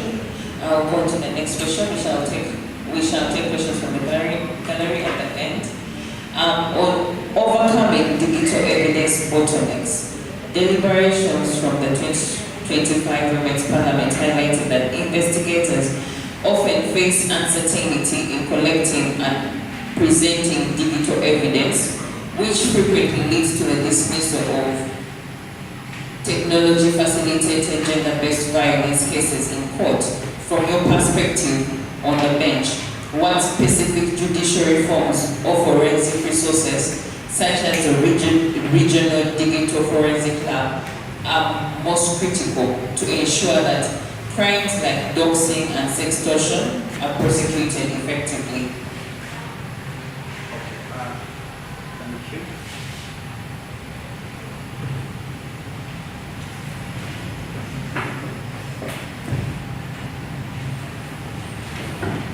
Thank you very much again. Two things. One, it is without doubt that digital evidence remains a big challenge, not just for the judiciary in Arua, but I think in the many judiciaries across Africa. And for me, the challenges are threefold. One is premised on the admissibility of the digital evidence that come to court, and the capability of those that through whom the evidence are brought to protect and tender the same while maintaining quality, and then the authenticity of those evidence that come. How authentic can it be now in the era of AI? That I am here now speaking to you, but somebody would say, I am somewhere maybe in Guru, and then my pictures are taken there, and how then do we authenticate to make it more reliable and admissible? And then the third thing that I would think in that line, even before I answer you, is the question of technical capacity. So then, if we are to tackle the bottlenecks, then we need to answer the question of admissibility of evidence. Then we need to answer the question of authenticity, and then the technical capacity of those through whom we want to rely to bring those evidence before the court. So in doing that, firstly, to tackle the bottlenecks, one, we need to strengthen the legal framework on electronic evidence. Currently, the main legal statute for evidence in Uganda is the Evidence Act Cap 8. But you agree with me that Evidence Act Cap 8 came into force in 1970 something. You can imagine, was there internet in Uganda by 1970s? You can imagine how fast things have changed. So then, the evidentiary rules and procedures in the Evidence Act are still those of the time when there was no internet, the times of the early man, the times of our grandfathers, or the times when majority of those in the house were not yet there. If they're there, they were under 10. That cannot serve the purpose. So, in my view, strengthening those frameworks and making a case for electronic evidence statute or direction would offer. And so in doing that,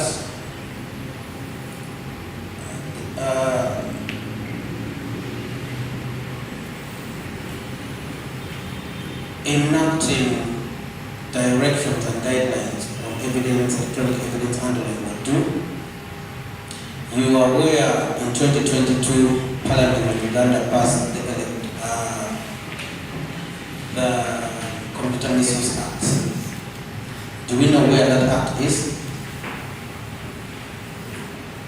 Do we know where that Computer Misuse Act is as of now?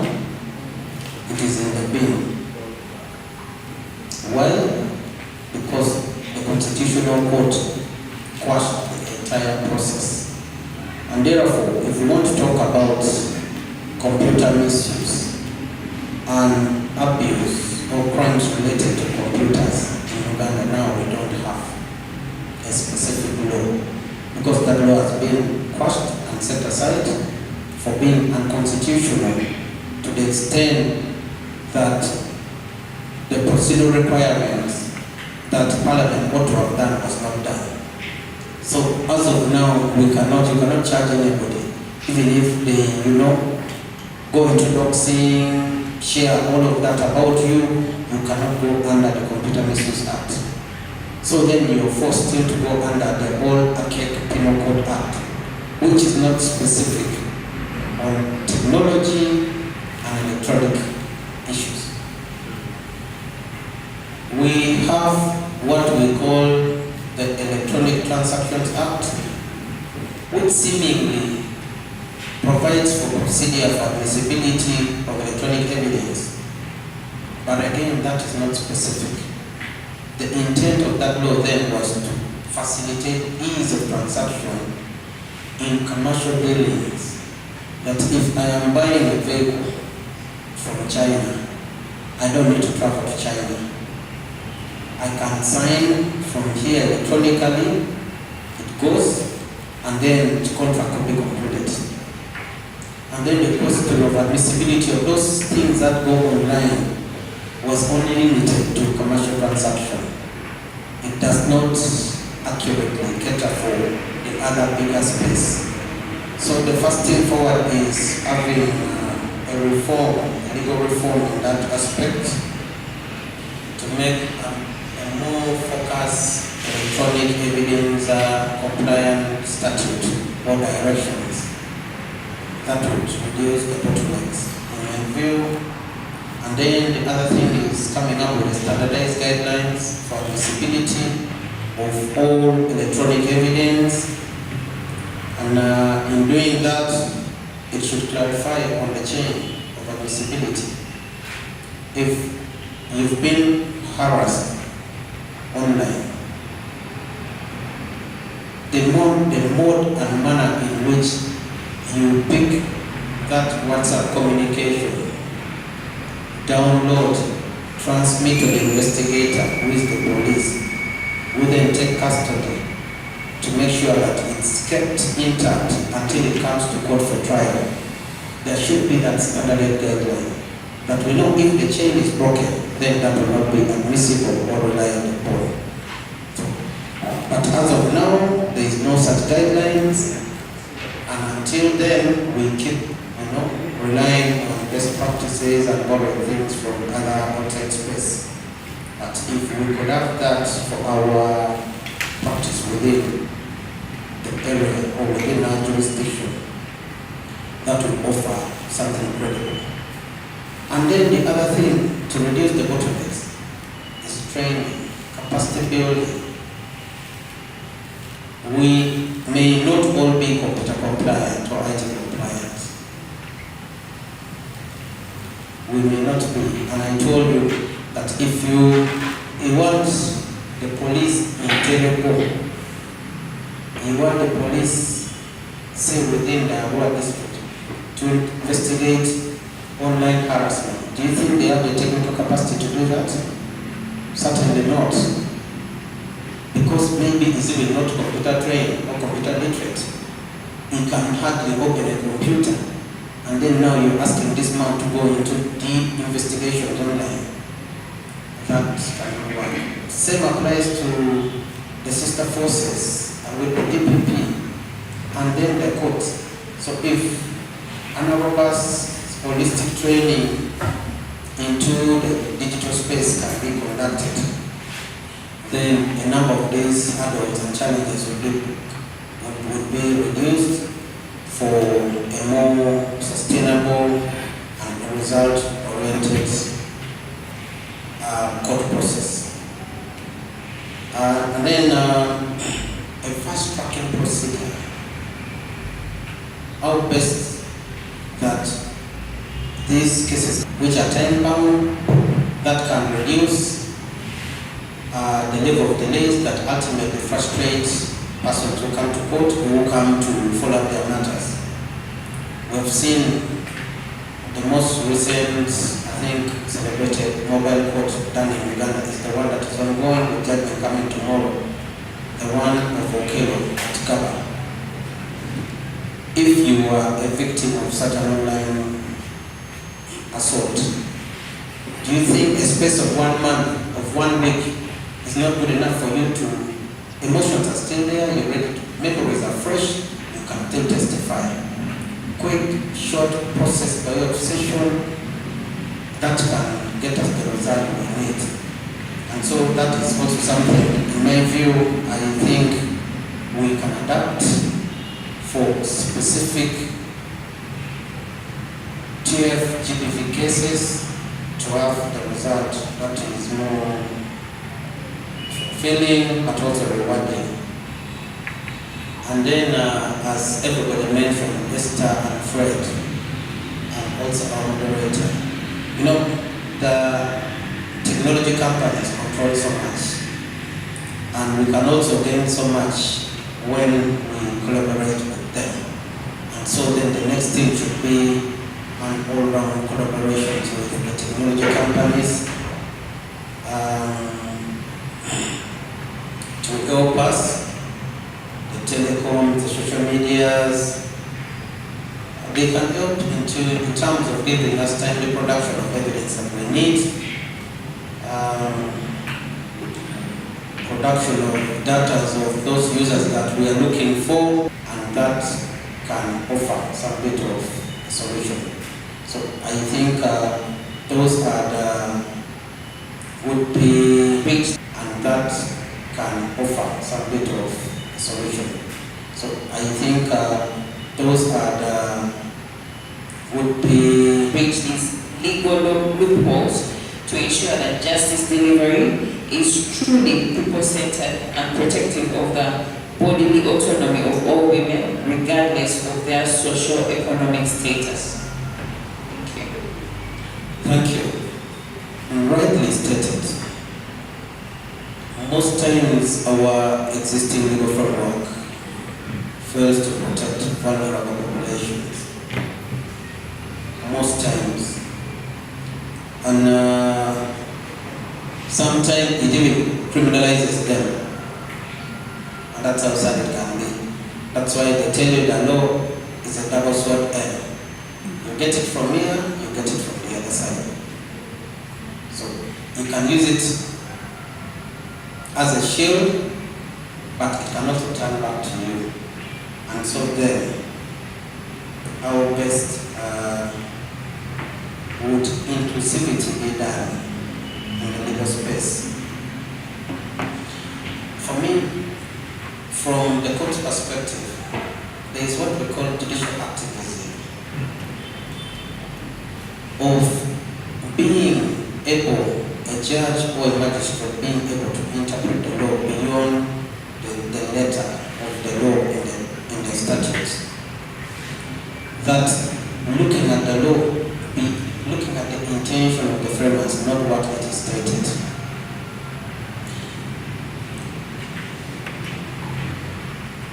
And in doing that, we can make a progressive and purposive interpretation that favors survivors or victims of these offenses, if I may use them. I've sat down to look at the program. Why is somebody doing that? Before we even why should I not give you life imprisonment? Why should I not give you 10 years? Then they start to tell you, I am a first offender, I have family responsibility, I stole, very true, because my children have gone 3 days without food. Why? Their father abandoned. And what did you steal? A bunch of matoke. But because the law says theft is theft, whether you steal my pen, which is 200 shillings, my pen, which is 200 shillings, the maximum penalty is 10 years imprisonment. And so, should you go by what the spirit and the letter of the law says? Should you not look where human face beyond that? And so those are the things we are saying we can proactively do for inclusiveness, and we make justice more people-centered. The other thing is adoption of a human rights-based approach in adjudication. That in whatever you do, have a face of a human being, have a face that this person has a right, have a face that what you did could have been triggered by something. So I am saying that judicial decision should be guided by the right to dignity, body autonomy, and non-discrimination, as recognized both within the domestic and international human rights instruments across, which we know Chapter 4 of our Constitution is quite elaborate. And then the other thing is having a survivor-centered judicial practice. What does that mean? That court should avoid victim blaming. Court should choose carefully the kind of language to use in examination of victims at court. All people have rights. That respectful court. We know refugees by their status are vulnerable persons. You can imagine the trauma. And so having a survivor court procedure-based approach involving such other parties that may make him comfortable and feel safe could also help in the courts understanding them, listening and gathering evidence that they may need to put forward. As rightly pointed out by Esther in her presentation, the question of access to legal aid representation should be at the center of interest for everybody. Many times victims of these offenses are very vulnerable. You know, and by the time you are traumatized online, we know the technology facilitated GBV crimes has a very lasting impact on you. It starts with you online, but the effect can cascade down to your workplace, as you mentioned, to go down to your house, to your bedroom. You will find even your children are being tagged, even your spouses are being tagged. Everybody else is being joined. And yet you may not even have the means and capacity to enforce your legal rights. And so that's where I think a legal aid service provider's approach should be brought on board to help such victims who will know, I'll only make my case, I don't need to pay money because these people work on pro bono. If that can be done, that would be great. Fortunately for Arua, we have a number of legal aid service providers. We have the legal aid project of the Law Society, which offers free pro bono. I don't know whether people access them. I don't know whether they have skills to handle these kind of technology cases. We also have justice centers, and quite many have seen FIDA and the rest. So those ones coming in the process helps a lot in making the process more seamlessly people-centered in its operation. And lastly, which I think is good and speaks to why we are, is, taking the law out of the court space to community. Some people do these things because they do not know the impact. They may not think it is a crime. And so getting out into a community engagement on legal awareness, on the dangers of these technology facilitated offenses would help, one, in reduction, but also creating awareness of how bad they can be and the impact that it creates onto these victims. So what am I saying? In summary, I am saying that effective handling of these cases requires a multifaceted judicial response that integrates technology, strengthens evidentiary framework, and promote inclusivity. That it should not only be the court, it should be all of us. You that you're sitting here, you have a role to play. You that you're listening online, you have a role to play.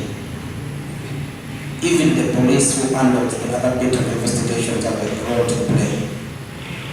And as the Arua Court, our view is that embracing digital transformation and enhancement in forensic capacity of the courts and court users, alongside a survivor-centered and right-based approach, will significantly improve access to justice, uphold the dignity and autonomy of of all persons, particularly women and the marginalized community. Thank you very much. That is it from me. Thank you so much for watching. I only have one question, then I'll give an opportunity to one person to ask one question as we have run out of time. Does a person have to go to police to access justice or take facilitated GBV? And we're looking at a situation where the police does not have capacity to obtain evidence. Can a person either go through criminal procedure or civil procedure? Good question. It's a question of choice. If you want to go criminal, then you can avoid police. You have to go to police. Police will need to investigate, take the investigations to the office of the DPP, then you come to court. But if you want to go civil, you have your evidence. Your most easy case to come civil could be either a tort of trespass to person, which is most likely defamation. If I publish something which is not true, I am sitting here and then publication goes, is a rock, thug, all of that. It has gone online, it's a crime. It can be charged either way, on criminal or civil. So if you choose to go civil, then you don't need to go through the police. Then you can come to court directly for maybe defamation against your reputation, and that can be. So it's a question of choice on which angle to take. If you want to go criminal, we cannot bypass police, because police have to do the investigation work as mandated under the Police Act and guided by the DPP under Article 120 of the Constitution, and then the matter comes to court. Now, not as you, but as Uganda versus somebody. I think I've answered. Okay, thank you so much. This is the only opportunity you get to examine a chief magistrate. Please, may we have one person ask the chief a question?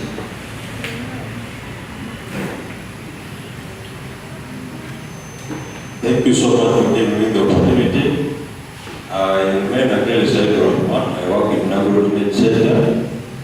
I'm very, very happy and excited that today we have the magistrate, and I want to use this opportunity maximally. Mine is just a question to the magistrate regarding the current situation. The abuse of women modesty or digital platform is rampant or is on rise regarding the current situation in relation to boyfriend-girlfriend relationship. So mine is, I would like to know or learn from the magistrate that are the current laws strong enough to address online abuse against women? If yes, what have they done? If no, what are they planning to do regarding the abuse or the current situation? Thank you so much. Thank you. Online abuse, various forms of criminality that come with it, but more straightforward, usually the cyber harassment. Now, cyber harassment was fully covered under the Computer Misuse Act. It was good law in terms of the offense definition, the ingredients and the requirement that somebody needs to prove. But as I told you, weeks back, the Constitutional Court nullified that act because of the procedure adopted for its enactment. And so then I'll tell you, if the question is, do we have sufficient or adequate laws? What we have is now purely what we have in the penal code, which is not more specific. And so the question for what do we need to do next? You need to go back and get your MPs, and that the law comes back in a better form as guided by the Constitutional Court, so that we have a legal framework that can protect molestation online of women in what you call boyfriend-girlfriend relationship. I am sure if you've been following developments in this country, You remember the student who was convicted and sentenced to 18 months for harassing an MP with whom they were relating. So that tells you the law was strong enough to prosecute and to bring deterrence to those who go online harassing women. Thank you. All right, thank you so much. We have come to a close of the session. We have picked a few recommendations and a few key points. There's a need for reform on admissibility of electronic evidence. There's need for collaborating with tech companies to prosecute and obtain evidence. Capacity building is a necessity in this area of tech advancement. And then there's a call on all of us to be vigilant. I would like us to thank our panelists and thank them for their time by giving them a very big round of applause. I don't know if that and Frederick are still online, but I would like to thank you for being with us and really appreciate it. Thank you. Through me, since I have the mic in my hands, I have a question just popped in my hands, which I think I cannot leave. Someone is asking, can there be penal code reforms? That's a question that has come up, which I can't answer in my capacity. Since the opportunities are not used. Penal code reforms. The latest legal reform that took place was the reform of the 8th volume by the Law Reform Commission, which was done 2 years ago. Now, I know what the person is asking. The question is, the reform in penal code is by way of an amendment. Can the penal code be amended so that certain offenses are added onto to cover? Yes. All that you need to do is go through the legislation process. Create a need that there is an agency that requires an introduction of a penal provision defining a particular offense. For example, if the computer misuse may not come back quickly, then a penal provision can be created within the penal code by way of an amendment and then addition of that. Then a full penal section will come with defining the offense, defining the penalty, and the ingredients that should be done. So that can be done, but that can only be done by Parliament, and then all of us need to now make a case and make submissions to Parliament for consideration. Thank you very much for responding to that. Maybe just to emphasize, under the law, under the sun, anything can be changed, especially the law. Thank you very much. So with that, I want to thank Madame Maureen Abako for the amazing moderation. I want to appreciate the panelists for the amazing work done. As we take the seats, please do very good round of applause. Thank you very much. I know that most of us might be a bit hungry.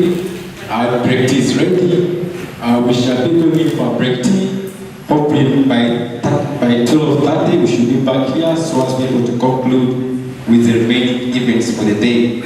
I want to recognize the presence of the Speaker of our city, Honorable Bako. Please raise up just remind us to wait to the most welcome Honorable for this engagement. Today is the last day of our 2-day symposium, focusing on beyond the screen, navigating digital safety and advancing reproductive autonomy. Hand clap with the moderator and the team as they go down to exercise. Our break is ready. Please let's go and get a cup of tea, a cup of milk, a cup of coffee. So as the next 30 minutes we should be back here. I was told we didn't bless our tea. Yesterday I was the reverend. Today maybe we get someone else to bless our tea. Who wants to?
Let's try to complete to ensure completion time.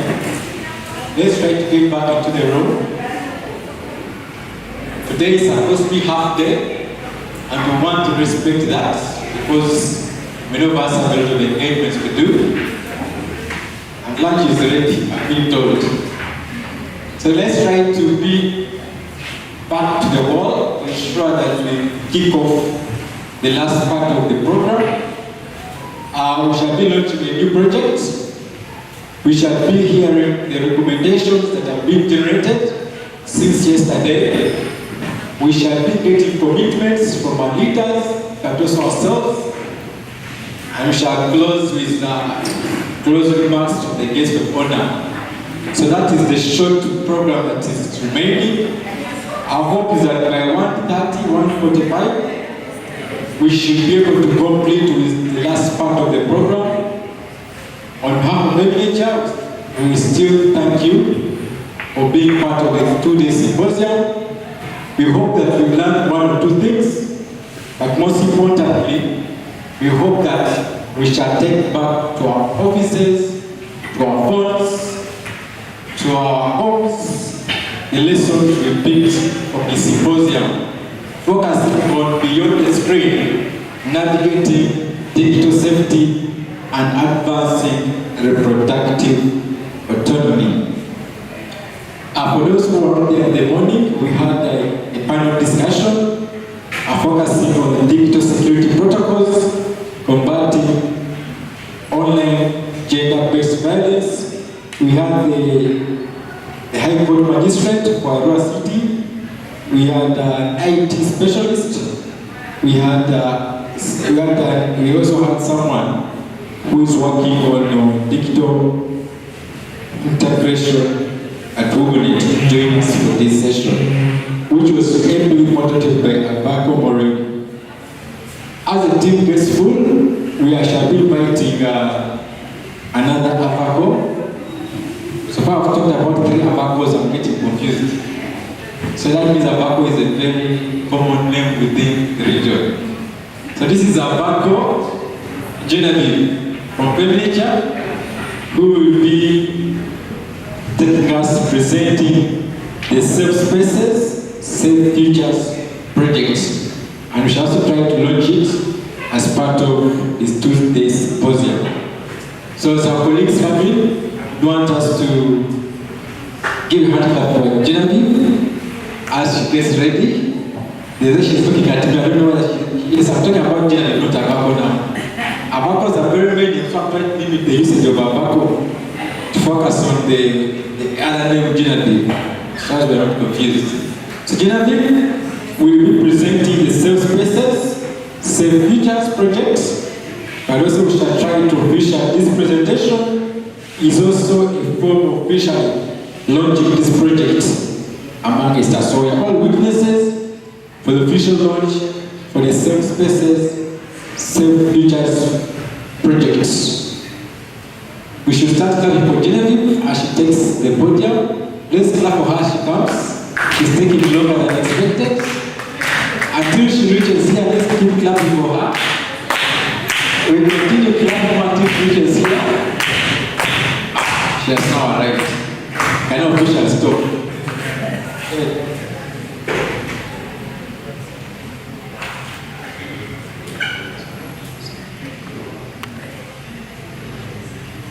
She has a PowerPoint, so she's going back. Let's take clap while she goes back.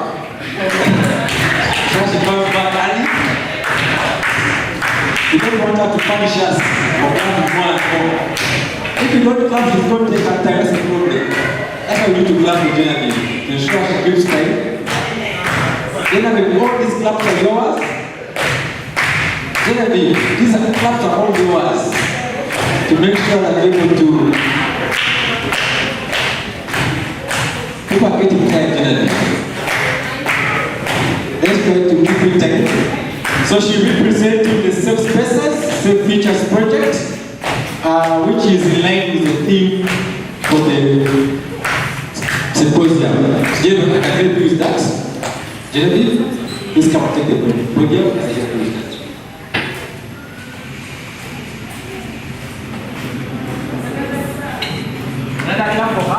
Thank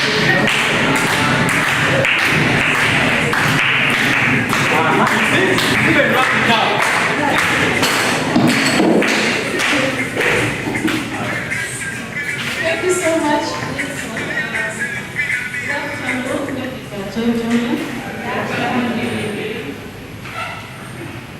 I don't need to introduce myself since you're ready. Can you read Abako? Abako Mori. In the podium here was Abako Mori, now here is Abako Genevieve. I want to observe the protocol in the interest of time. My role here is very simple to present to you a new grant, a new project that Reproductive received, which is Safe Spaces and Safe Futures project.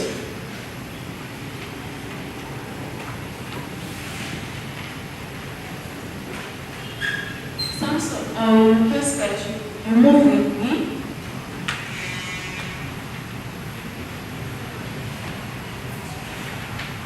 Okay, it's not a Safe Spaces, Safe Futures project. It's a project that is funded by the Kuyut Network Grant, and Kuyut is,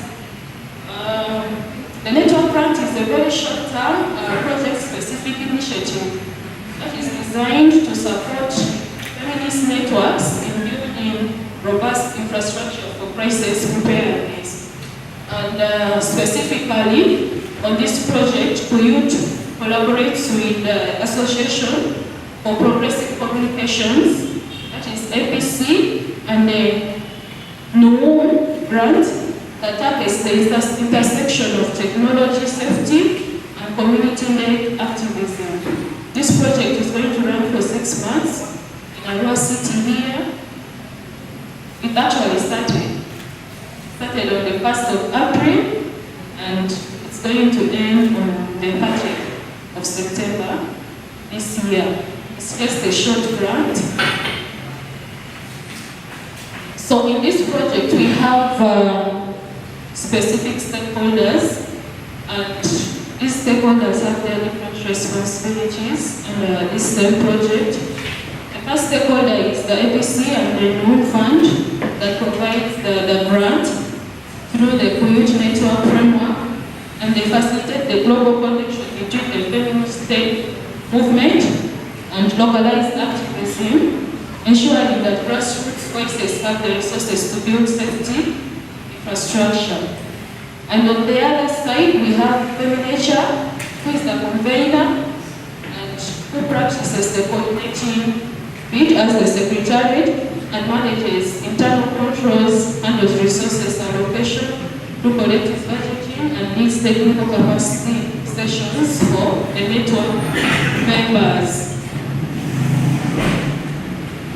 We also have other stakeholders, the engagement system. When you look at it right up there, we have the Western Women's Network, and I'm glad that a lot of us here in this house subscribe to that network. And then we have the Srh coalition that we recently formed. And then the Women Rights Movement for Peace under the WIPC, the Women International Peace Center, that we have been working with. And their specific role in this project will be movement building, the implementation bit, and the grassroots advocacy. We know and understand that these organizations that we work with understand the grassroots context the best, and so we want to work through you to ensure that advocacy at the grassroots level is upheld and it's still going on. And so the engagement frequency for these stakeholders I've mentioned will be like a day-to-day thing. It's just ongoing. It might not be specifically a project funded, but through our activities and intervention, we do a lot of advocacy. And that for sure, I know. And we have a steering committee that takes the strategic decision making, the oversight and policy guidance. We have a steering committee that will support us throughout the implementation of this project. And the steering committee will have to meet quarterly. And the steering committee will come from among the South cells, the leaders, the civil society organization, the grassroots women leaders who compose the steering committee. We also have the local government on the other side, aware that we can't work without the local government. They're like a mother to us, so local government also has a role to play in this project.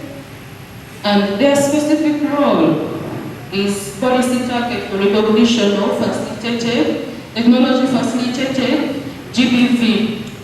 During the panel discussions here, we had the magistrate talking about the Computer Misuse Act, which has gone back to a bill level. So what does that mean to us as CSOs and also the local government? It means we have a lot of advocacy work to do around that area. We have not ended, we are just starting. Something we felt, or we thought that has come to a conclusion. Now we have been taken back to zero level. So we need to pull out our stops, our efforts are still required, and continuing to advocate that this bill is taken back to Parliament and we have it. Then we have the refugee organizations in this project that we are going to work with, and these are the key beneficiaries and partners for localized digital safety audits. We are seated in the house here, but if I may ask with a show of hand, how many of us at our various institutions have ever conducted digital safety audits? Thank you, Restless. Who else? Yes, Feminature has conducted, I see hands hand up. Who else has conducted the digital safety audit? And yet we use technology every now and then in our daily work. So in this project we target such organizations, not only the refugee-led organizations, but also other CSOs and human rights organizations. So we'll be doing from time to time, supporting you to do digital safety audits in your various institutions, identify the gaps, and also together see how to fix it. Now when you look at the context, the West Nile context, we have external crises that impact our work from time to time. And some of these include the online GBV. Since the 16 days of activism last year until now, we've been talking about online GBV, technology facilitated GBV. And these are two factors that actually affect our work. So online GBV, under that we have the targeted harassment, the body shaming, extortion, limiting women's leadership. During the period of 16 days of activism, we had the saga online with some artists and so on. And I'm glad that that matter was put to rest. The responsible persons that were affected were also helped out. The recent internet shutdown during the elections and the political instability that is happening in East Africa. And also with the current situation, we've seen prices of things going up. Prices of fuel have risen. Very soon some of us will start working from home. The other day, Madam Annette was telling us she's going to put an order for the staff to start working from home because now transport costs have gone high, the fuel costs have gone high, and then with people also taking advantage of that. You see boys who selling fuel on the roadside, charging a liter at 15,000, which is very uncommon. So with this type of situation, we might also need to embrace the online, working online. The refugee influx, that is a continuous thing, aware that we have wars in South Sudan, in DRC, Congo. We continue to receive refugees in our midst. And these are new refugees who need to adjust to the context here, who come with different challenges, additional challenges, things that we already thought have been settled amongst the refugees. New things keep emerging because the influx is real, and they continue coming. As long as the war in these countries don't stop, we continue to receive refugees with new challenges and with new things coming up. And then on the other side, we actually know that the space is shrinking. There's no money, there are no funds, but what do we do? Then we have the climate displacement, extremes in weather, reducing the resilience of women to thrive online and also offline. So through this project, we have about 3 intervention pillars. One is the people and the capacities. We want to increase skills on digital safety through trainings and audits for the at-risk members. And when we talk about at-risk members, here we're talking about community of practice members. Federation has a community of practice members through the Women-led Movement for Peace. We have the refugee-led organizations that we are going to work with. We have the women rights organizations and also the grassroots women. We need to build their capacity to be safe in the digital space and also be able to use technology in a safe and appropriate manner. We'll also do documentation and resources. We intend to build a digital archive of safety toolkits and intergenerational organizing strategy. Through this, we need to create an organized online space where people can find, where people can share, and people can use resources related to safety practices. At no cost, by the way, where they feel they are protected and they can freely access such resources and services. And also, we intend to build a culture and practice by identifying the shared values of care, wellness clinics, and early warning signal systems.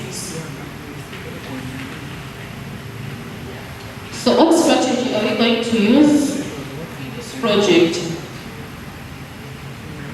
We have been strengthening our prioritizes that most marginalized, placing refugee women and those with disability in the driver's seat of decision making. In other words, we want this project to be as much as community-owned and community-led, putting the affected at the forefront at the implementation of this project. This is the kind of strategy we are going to use. And we will leverage technology as a facilitator for power, bridging the rural digital divide through secure communication and collective advocacy platforms, which are led by the refugees, which are led by the women rights organization, and which are led by the community of practice. So what do we expect to see at the end of this project? Earlier on, I talked about the digital safety audit. At the end of this project, at least 20 organizations want to see them audited, aligned with digital safety audits. And by end of the grant, we aim to have established a rapid response protocol with flexible emergency funding for feminists in the need of urgent digital or physical support. We'll design a clear step-by-step system for responding to urgent cases, be it online, be it physical, to mention but a few.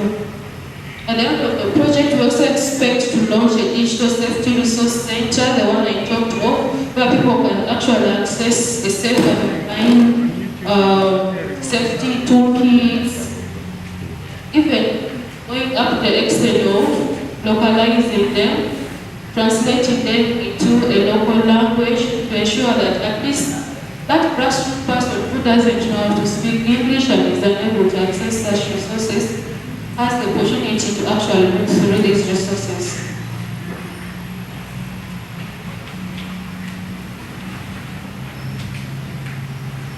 So our project implementation roadmap will implement this in phases.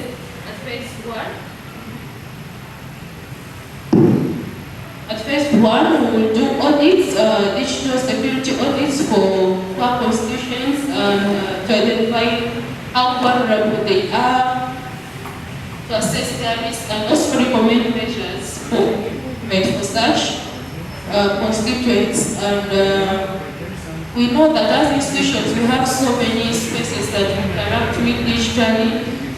We have the websites, the emails that we use on daily basis, but how secure are they? We might have passwords, but how secure are they? We had testimonies here, even people with passwords had their devices accessed, information was accessed from their devices. How do you know that your device is actually safe? Is it only by putting a password? Which is no. So we will support that, and in phase 2 we will do capacity training on technology facilitated GBV and secure organization tools.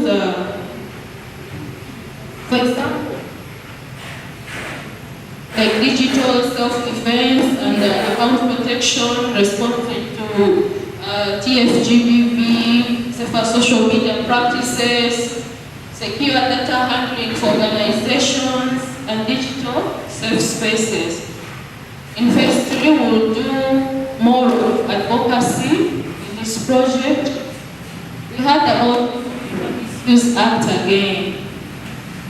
But we're not going to fold our hands, as I stated, through the multi-stakeholders, through our coalitions, through engagement with the duty bearers and responsible persons that hold offices.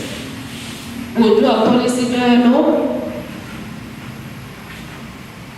Policy dialogue is more peaceful, right? It's not about protest, but it's a peaceful way of presenting what you need or what change that you need to see. So, with engagement with these stakeholders, we will do policy dialogues to ensure that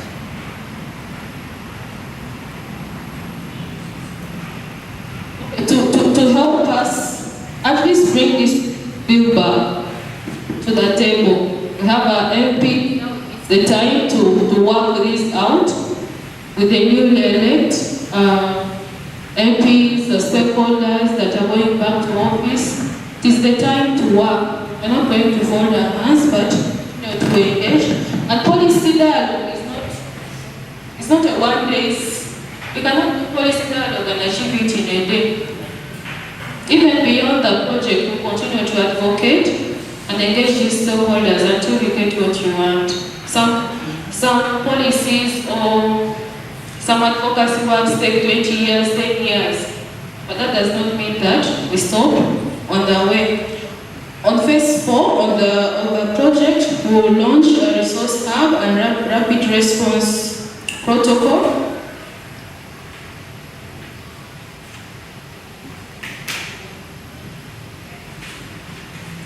And through this, we will simplify and make it accessible to everyone, even those in the grassroots. Thank you for listening to me. That is the end of my presentation. I now want to take this honor to...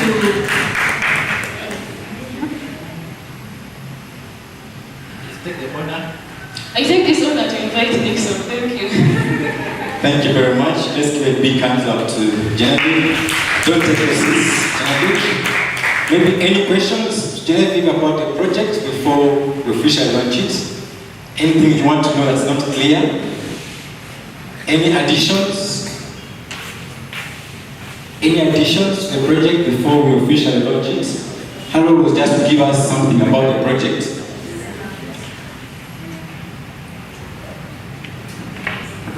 Okay, thank you so much. I remain Derek. So my question is not particular to this project, but to female nature in general regarding the other projects that are mainly talking about adolescents, or focusing on adolescents. And you see, these adolescents are young people, and most times these adolescents are just put in spaces to sign documents just to make sure that they're in a spaces. So how do you ensure, or which of your project has a youth advisory board or a body that is youthful and it is being represented, just to make sure that whatever that is being done in this project is actually meaningfully engaging the young people, not just ticking the boxes. Thank you. Thank you so much, and thanks for that question. If I may respond this way, we have about 2 to 3 projects that engage youth directly. We have the SAFE project, that is Empowered, Safe and Healthy Women and Girls in West Nile, and this project is being implemented in Omogo refugee settlement. And on this project we have youth that sit on the steering committee to discuss matters concerning the youth, and it's an SRH project, and it's related to the digital SRH and how youth can access online platforms. We also have an upcoming initiative that is going to target specifically the youth. We want to create like a computer, I don't know which best word I can use, but a computer hub where the youth can actually have access to technology, where they can learn, have access to online resources that empower them. And this hub is yet in the pipeline. In the near future, we are going to launch it. It will be based here in Arua, and we will have a specific person that will guide the youth through this hub and also build their capacity through the online, how to access information online in a very safe and well-protected way. Thank you. So actually my question is, most of the interventions are for the youth, yes, okay? You're speaking about doing this for the youth, okay? But you're speaking, what I'm actually talking about is there a youth representative in this particular projects that you have? I mean high-level representatives that actually co-create these interventions for these other youth that are being created for. What he's trying to find out is that where do the youth belong in the project, not just in implementation, not just in receiving, but in the design, the ownership of the projects. I hope that is clear.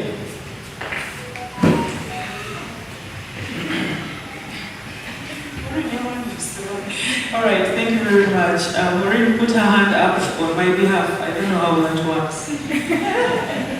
But Maureen herself, before she moved on to the West Nile Women's Network, which is also hosted at Feminature, she herself, first of all, is youth. And this particular project, she has been very instrumental in designing of the project. Now, this Coyote grant, network grant, was only, for example, it was invite only call for proposals. 26 organizations across the world were invited to apply. And so we were one of those people. And during the designing, what we would like to do, Maureen herself being youth, even Genevieve is youth. Yeah, she's more youth, she's not more youth than you. These are the youth we have, the Bryans. Where's Brian? Molecho. These are some of the people, although they're already within the organization. But even in doing consultation, because we had to ask, like she mentioned, our communities of practice, what is the need in relation to the niche of the donor. And so these digital safety and security audits, like the survey she took here, almost all organizations, including youth-led organizations, have never done it. And this is the space in which we're, dangerous space in which we're operating. So that they come in at the decision-making level. She talked about the steering committee we have on the Coyote grant, but also on the SAFE project, that one by the Feminist Humanitarian Network, funded from IMS. We also have a steering committee for the youth. They are the ones who are telling us which direction we should take. It is implemented in Omugo, so many of the people within the city here might not have much knowledge about it. But those, the youth, the young people, the refugees in the host and the refugee settlements are actually part and parcel of that project. And they meet, I think, is it monthly or quarterly? Monthly. Really say monthly. Okay, monthly quarterly, but they do meet to discuss program implementation, if it's still on track, what needs to be changed, and the likes. One of the other projects she did not mention is the Glow Clubs project, which is, it takes on a mentoring and advocacy approach, where we are empowering the young girls to lead discussions around their sexual reproductive health, around their general well-being, around their education, you name it. So the issues even that are discussed in the Glow Clubs come from the girls themselves. As a matter of fact, around June, July, we are going to have the local advocacy summit. It's an entire advocacy summit where the local leaders will interface with the young girls. Ours is the backstopping. We put them in charge. They implement the entire summit themselves. Ours is just to say, okay, here I think we are overstepping, we need to get back in line, we are going off topic, and that is all that feminism. There are 120 girls who are doing that living. And the girls are, like I said, girls, they're under 18, actually. So we put them in those positions of leadership, and also so we can build their agency. So that's, I hope that responds to it. Thank you very much. What Derek is asking something critical, especially to CSOs, NGOs. It's critical that we engage the people who are directly affected in these programs of design, not just as beneficiaries, but as people who are able to design, who are able to monitor, who are able to implement, because at the end of the day, nothing without them for them. Thank you. Okay, we're supposed to launch the project. Thank you so much once again, Genevieve. This one goes to you. Thank you for taking us nicely through launching of this new project to you. I just want to have two questions for you.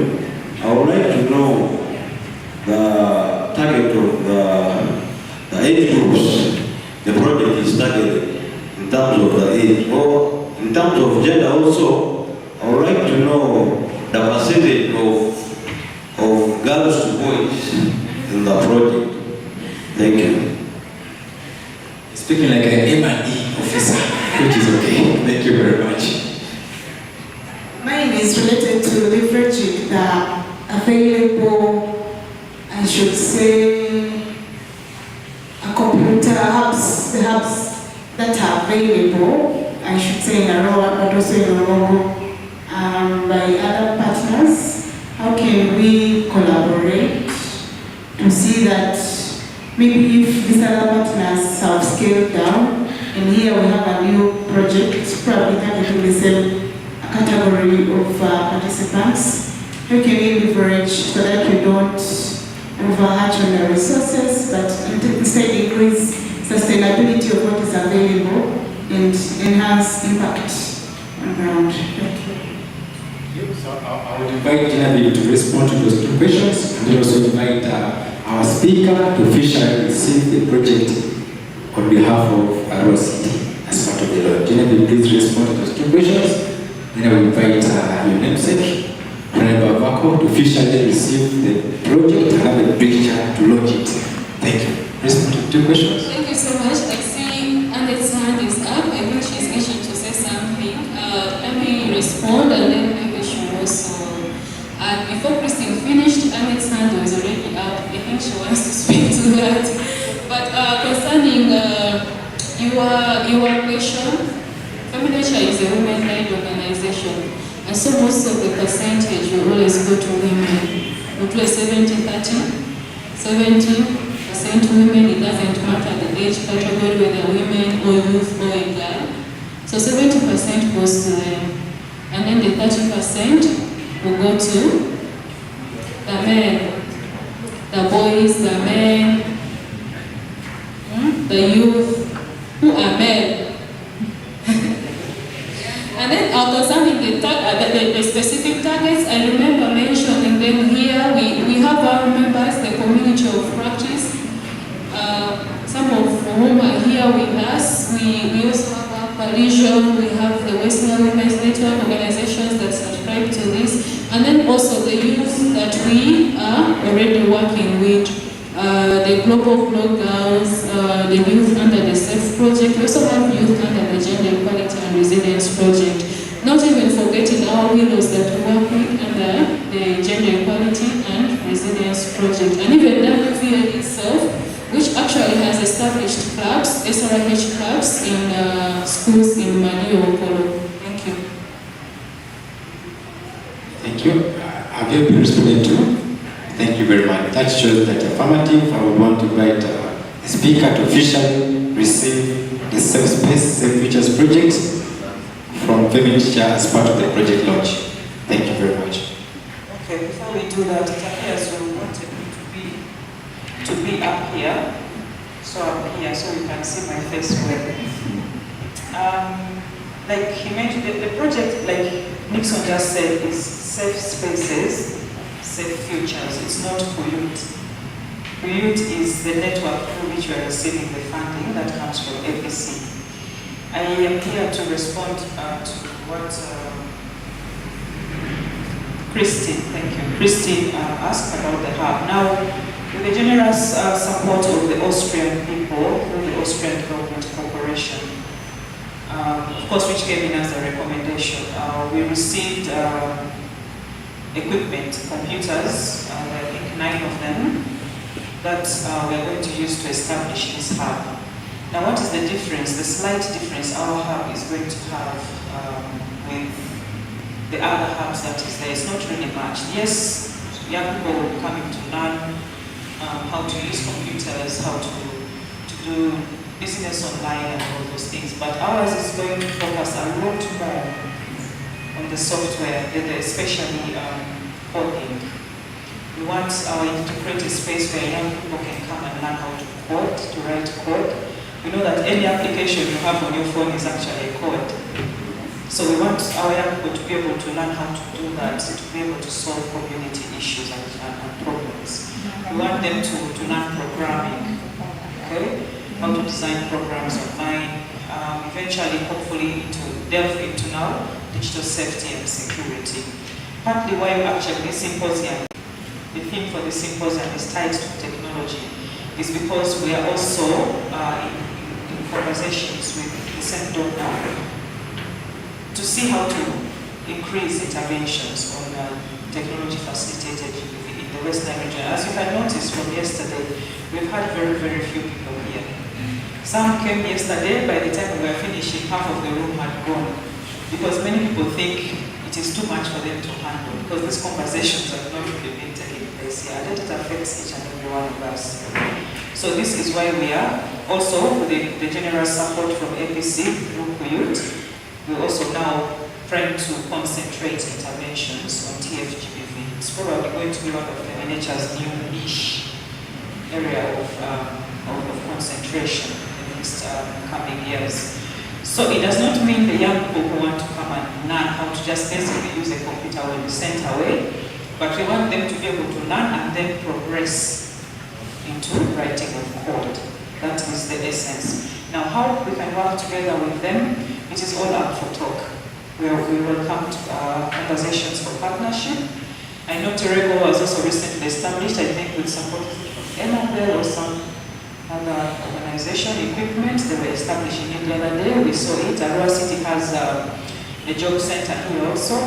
So there are these different centers, even within the refugee settlements. I think now it's a task for our programs team to reach out and discuss with these different hubs that are already existing in these other spaces to see how we can take them from what they are doing normally to the coding language.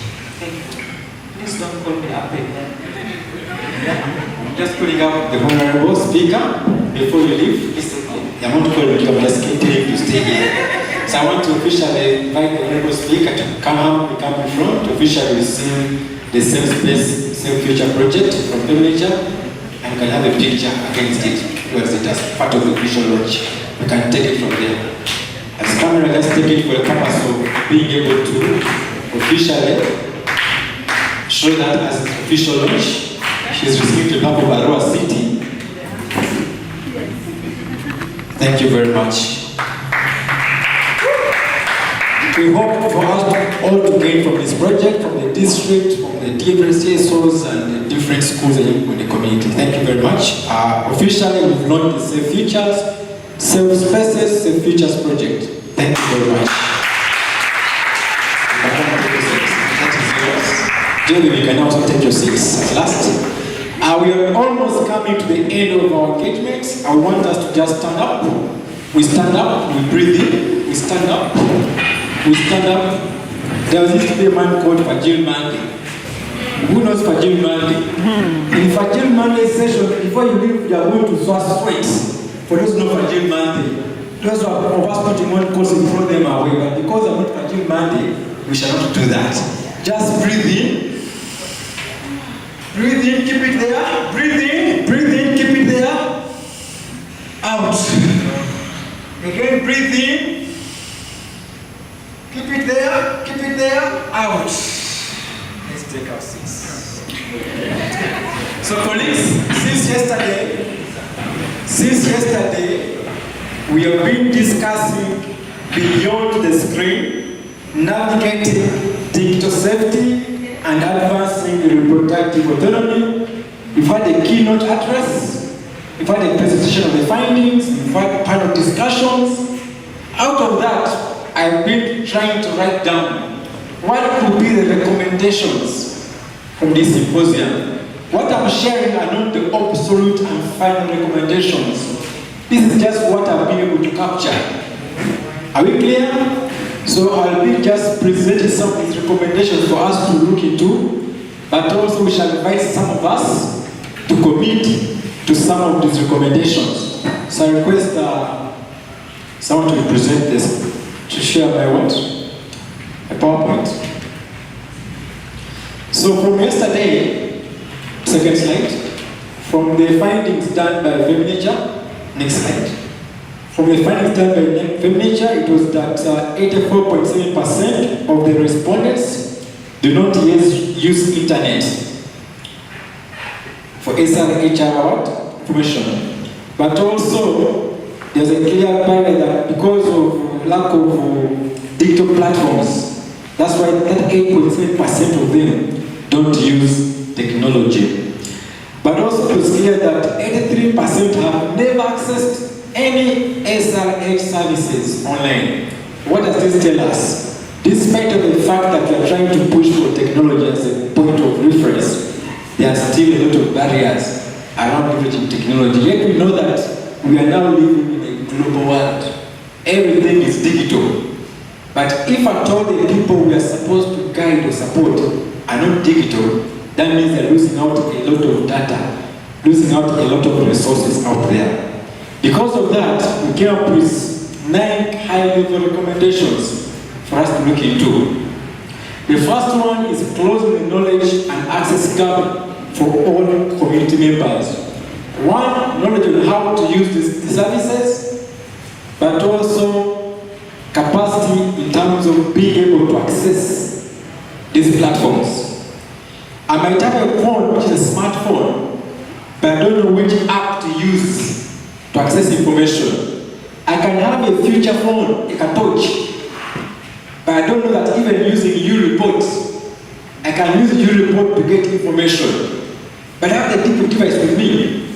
Are we clear? So the first thing we need to look into is the issue of digital literacy and inclusion. What are we proposing there? The first thing is that it's important that as we are pushing for digital literacy, we must be able to structure this information for the different categories of people out there. Different categories for youth. Because what I tell the youth might be different to what I tell the men. The people with disabilities, I can't use audio to tell someone who can't hear. It can't work. So we need to be able to customize this information to ensure that it does not leave anyone behind. But also schools. We know that in most of our schools, that's the first point of information access. how are schools rating? In our schools we're working with, is there a program for technology? Do we teach young people how to use phones, how to use computers, how to know which information to use or not to use? That's something which the teacher, the school president is able to look into. Because schools bring everyone there, so you can use that opportunity to ensure that we engage the young people in schools, but those who are out of schools with the right information. Refugee women, we had the experience sharing from one of our partners from Omogo. We talked about how most of our colleagues have been gone because of lack of right information, how to separate or decide which digital tool is either good or bad. The second area of interest was around localizing digital safety laws and enabling enforcement. It was clear that Uganda has some bit of laws around, but most of these laws are at a national level. When I go to the local government, do we have clear action plans at the district or cities that we can leverage, use to ensure that we make these laws extremely local, for the local person to understand, but also for us as the council to be able to implement? Or we just wait these laws to be at the central government? So our interest is that we need to localize digital safety laws, but also create an enabling environment for enforcement. So what are the key interests there? There are 5. I'll try to go through them as fast as possible. We talked about the issue of enforcing the cyber laws. The laws are there. We just have to be able to enforce them. We have to be able to translate these laws into local language that can be understood. We have to be able to integrate these laws within the local action plans for implementation. The second area is around advocating for a dedicated national policy to regulate children's access to smartphones and social media. I don't know whether Uganda has a clear policy guidance on when should a child own a phone, at what age should a child access social media. It is to whom it may concern. I've seen countries like Australia creating laws to ban people below 18 years or 16 years from accessing social media. Maybe that is where we need to go as Uganda, because we don't know what our young are going to be able to access. That's something we need to think through at the national level. Given the fact that social media is around, but what is the government doing to ensure that it's able to restrict at what age someone can access these platforms? The Ministry of ICT, we are proposing to be able to enforce because I know that many times we see news coming out, but sometimes we don't see pronouncements from Ministry of ICT or UCC trying to ensure that they are able to enforce, to be able to have clear guidelines on what happens in terms of intimate image sharing, where I share images of my ex-girlfriend because we are not together. We also try to recommend that we have the Women in Parliament in 2025. Some of these areas we picked from there, maybe it's time for us to be able to integrate them within the agenda for this symposium for implementation. We are proposing the establishment of regional forensic capacity to investigate technology facilitate gender-based violence. This is still a very big gap, especially even within our police. How do they investigate issues around gender-facilitated, gender-based violence? Our third core recommendation, breaking the silos between sectors to drive system change. It is clear that if we want the things to be implemented, we can't work in silos. Ministry of Education, Ministry of ICT, Ministry of Defense, it's critical that Ministry of Finance, all the different sectors have to work together. When I come to the district, the DO's office, the DHO's office, the CDO's office, how do we have a collective responsibility to ensure that we are able to move beyond the screen and create digital safety within advancing reproductive autonomy? Here, we're talking about multi-sector, but also the role of women is critical. We need to actively engage men and fathers as champions for digital safety. We need to be able to engage traditional and cultural leaders. We need to be able to engage the different local government authorities, but also being able to work with the different existing coalition and civil society networks to have the same message out there. The need for partnership is critical. We need to get different structures that we have at our disposal to speak the same language in regards to navigating digital safety. Our fourth area of recommendation is around how do we use technology for Srhr service delivery. From the research done by Feminature, it was clear that over 80% of the respondents are not using their phones to access Srhr information, which is there. So what are we recommending? We need to be able to recommend, to leverage existing tools to expand access to information and care. In COVID-19, we realized technology enabled us to reach where we cannot be. Radios became very critical. SMSs were very important. Social media was very important. But we know that that was not limited only those who wanted radios.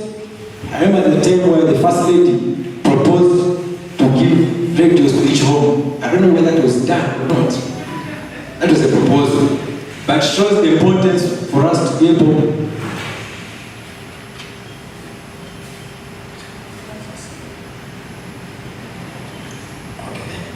So basically, the need for us to ensure that we leverage technology. Technology, from yesterday we heard that technology is here to stay. That is one thing we should know. You are either in or out. So it is now our responsibility as leaders, as parents, as the schools, to ensure that yesterday I had a lamentation from the representative of the school.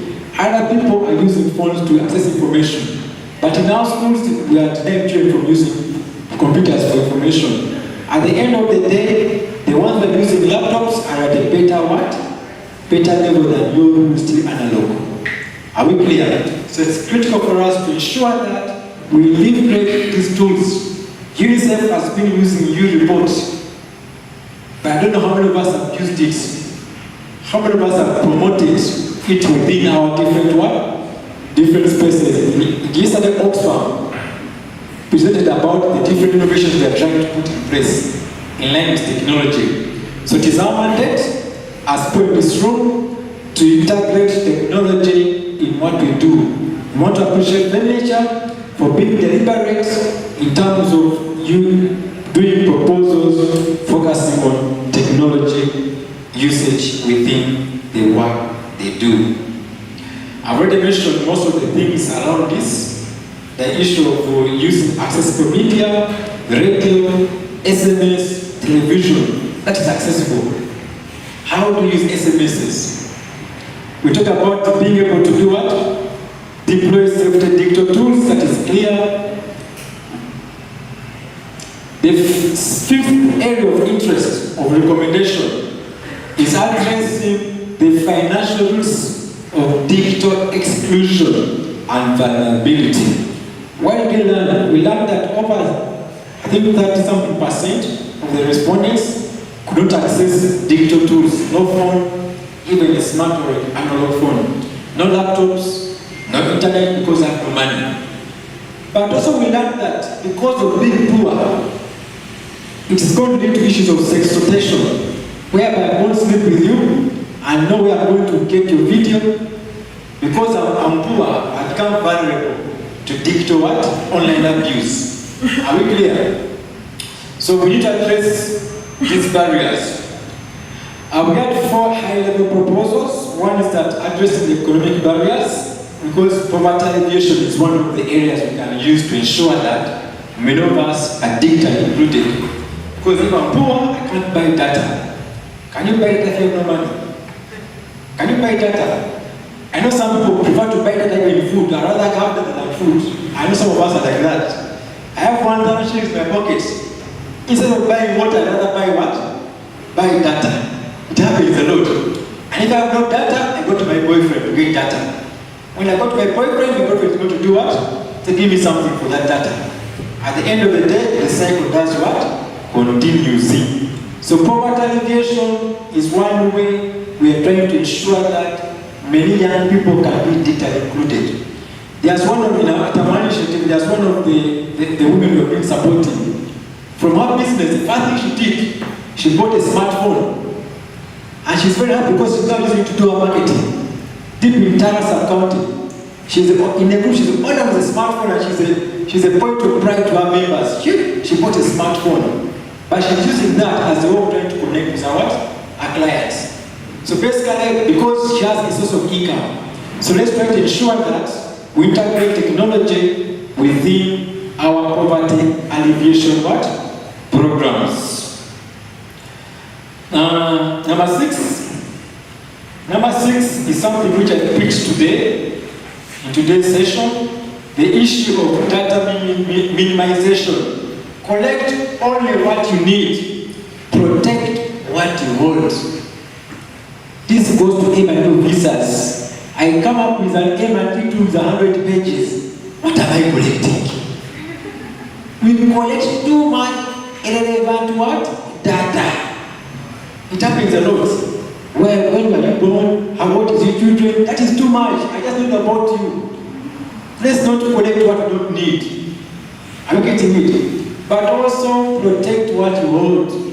These things of posting everything on WhatsApp, on Twitter, on Facebook. You are basically someone who today ate fish. You post about fish on your group. Today I'm in Ibarara. You post about that. Trust me, that is how you become what? Unsafe. So let's try to minimize what we collect, but also minimize what we share, because it has opportunities of putting you at what? At risk. So just some of the details. Adopt a minimum necessary standard. So what we are trying to imply here is that don't collect as everything and don't use. Conduct data audits. This specifically goes to when I'm collecting data, before I submit it, I need to figure out which is important, which is not. Just don't push everything out there. Doesn't make sense that you may collect sensitive information, which really is not important thing. Anonymize and aggregate where possible. Instead of saying Nixon, 15 years old, said a young man from getting it, don't push my name there.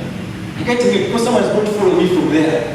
Try to be as anonymous as possible for us who write reports for our donors. You put in quotes, Nixon in quotes, that's not Nixon, but someone else. Don't put Nixon or Chatre. Someone is going to go to Google and search about me, and they get me. You get it? Let's try to anonymize information, especially if we are submitting it for external usage. Aggregate. Can put them participants from this training. Don't say Nixon from this training. Try to put them together. Are we clear? Design minimum data intake forms. These ones we shall share for those who want to follow up on these recommendations for implementation. Number 7, we had 9 of them. Number 7, establishing a governance and accountability legal compliance. For us who collect data in organizations, do you have a data protection policy? Is there a framework that guides you on how to collect, where to collect, how to dispose, where to dispose? Or we're just collecting data? So this goes to most of us who collect data in this space. Let's have a place, a policy in place. Let's have a common person. Because at FEMNATURE, the M&E person is a data protection officer. Their role is clear to safeguard the data that you have collected within the organization. Come with a policy. If I'm giving that to a donor, let me have an agreement with them that this data I'm giving it to you, but it shouldn't be shared for these purposes. You get it? To ensure that you do not have an incident whereby someone's data is being misplaced. Some of us in offices, our registers have been signed here. But someone's going to just go take a picture of that register and they start calling you. By the way, I met at this conference. It happens a lot. I put my name, my phone number, that register. It is on the desk. Someone just comes and takes a picture of that what? That register. So what are we doing to protect the register that your participants sign for you? That should be in your data protection policy. Number 8, as I come to the close, hardening devices, accounts, and organization systems. I have a friend saying some of us, we have the same password because I don't want to forget. The same password for email, for Facebook, for WhatsApp, for maybe my bank, 115. We can make it simple. I say 112, 1, 2, 3, 4, so I don't forget. Some of us do that. Am I lying? I don't want to forget my password. Let me do a simple one. 1, 2, 3, 4. And it comes the same password for all my accounts. There you are now at risk of being abused digitally. Some of us have put yourself no antiviruses. Our laptops have no passwords. Am I lying? Some of you go to your laptop right now, as soon as I open, I can access everything from your emails, to your Facebook, to your WhatsApp. Some of us in this room here. When you lose your laptop, that means you have opened yourself. When you lose your phone, these things will flash in the phone, you don't have to just open and check everything. So let's try to have passwords. Let's get passwords. Because without a password, then your life is open. All the privacy is what? Is open to everyone to use. Lastly, the need for us to minimize our digital footprint. This came out yesterday. Some of us, when I look for Annette, I can check Annette online, I can know her child, I can know where she stays, where she, everything is there to whom to be concerned. What I would say is, please try to minimize your digital what? Footprint. Some people just say, I want only this to see my status. It happens a lot. Some of us say, you can't add me to a group. I'm going to restrict who adds me to a group. I'm protecting my what? Privacy. Because if you're, there's this saying we have that if you're everywhere, you're nowhere. You know that? This applies to people online. Everything you're posting, I go to this one, I take food, I take a picture of the food. I'm eating at what? What is the place called? At Don what? What is it? At Don? Roger. Hey. I take a picture of them and I'm out with. How can you have this one? That is really risky. Protect your what? Privacy. Minimize your digital footprint to ensure that your privacy is protected. There are things we can do. I'm not going to go deeper into the interest of time. Limit personal information, share online, use separate professional personal accounts. Some of us, we have the same account for both work and what? And the official work. Separate those two things. Separate your work from personal issues.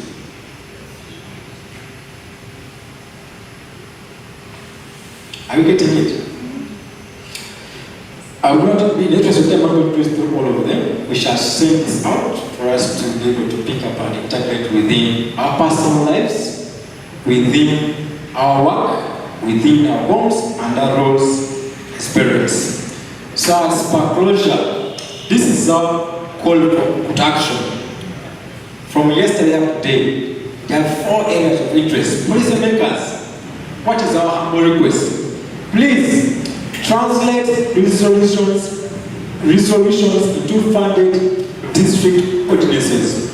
Ratify rules that protect girls online and offline. I know that we have different ordinances at district, but it's important for us to ensure that these are localized and able to be funded at the district level. Traditional leaders continue championing cultural adaptation that protects rather than harms women and girls. At least we heard that very clearly from Global Carry on what they are doing. Development partners.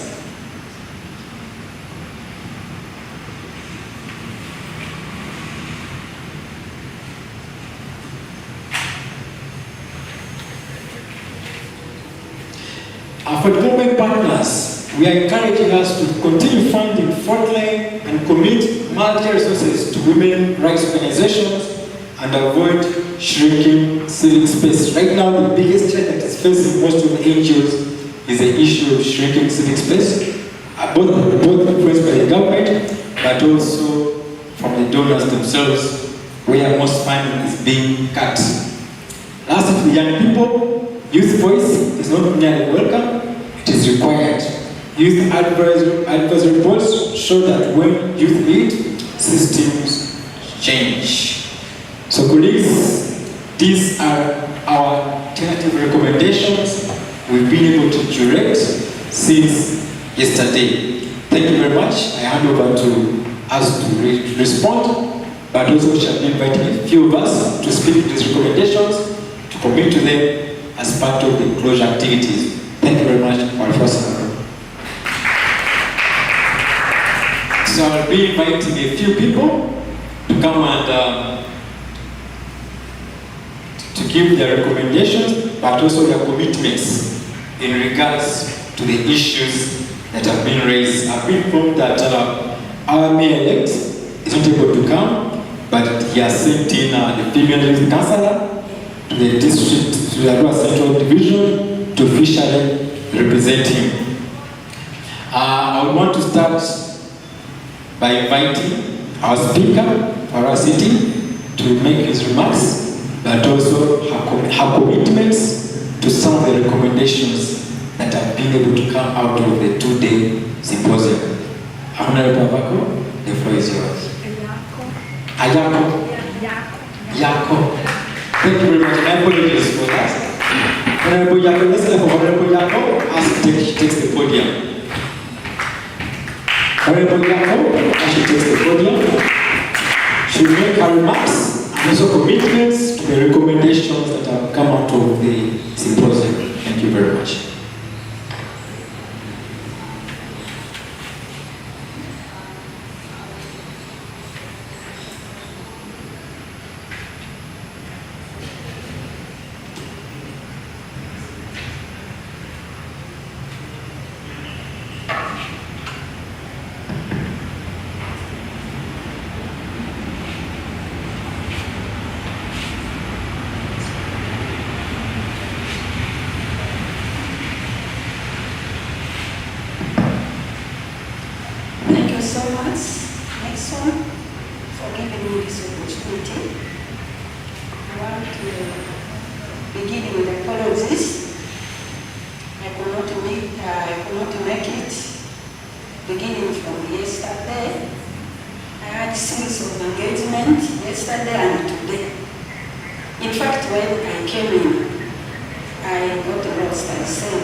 where our young people, our young population can come and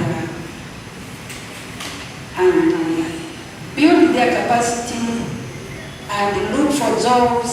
And this is a computer hub, and we are yet going to have another one. We shall remain indebted to our partners in Nairobi City in particular.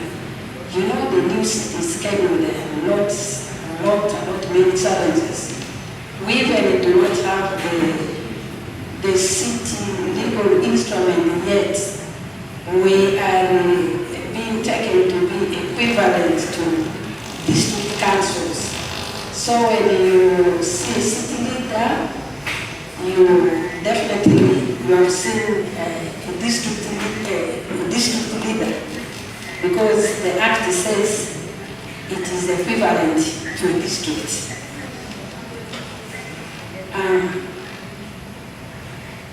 The recommendations, I hope I will be handed over the recommendations, because you all know that for me I am a councillor-elect, but yet vying for the next term of office for 5 years for speakership.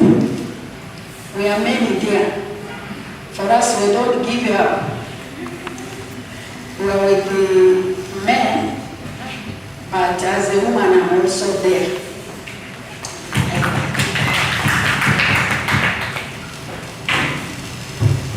The experience that I have gotten, I don't want to really throw it without tapping it into yet another woman, maybe into another gentleman. Because it's not easy for you to make it through and you will be able to steer the August House. You must have gone through series of capacity building. You must have acquired a lot of knowledge. So this one cannot make me to go and sit down there and look at things being messed up. I feel that I am still able to help the city, the young city, to grow. When we are talking about the regional city, it does not always speak about the Arua city, which we are talking about Arua. When you talk about Arua city, you think about the people from Azumani, Moyo, Yumbe, Koboko, Maratsa, Terego, Madiokolo, Zombo, Nebi, Pakwat districts, including the Mada district. So, all of us have made it to be called Arua city.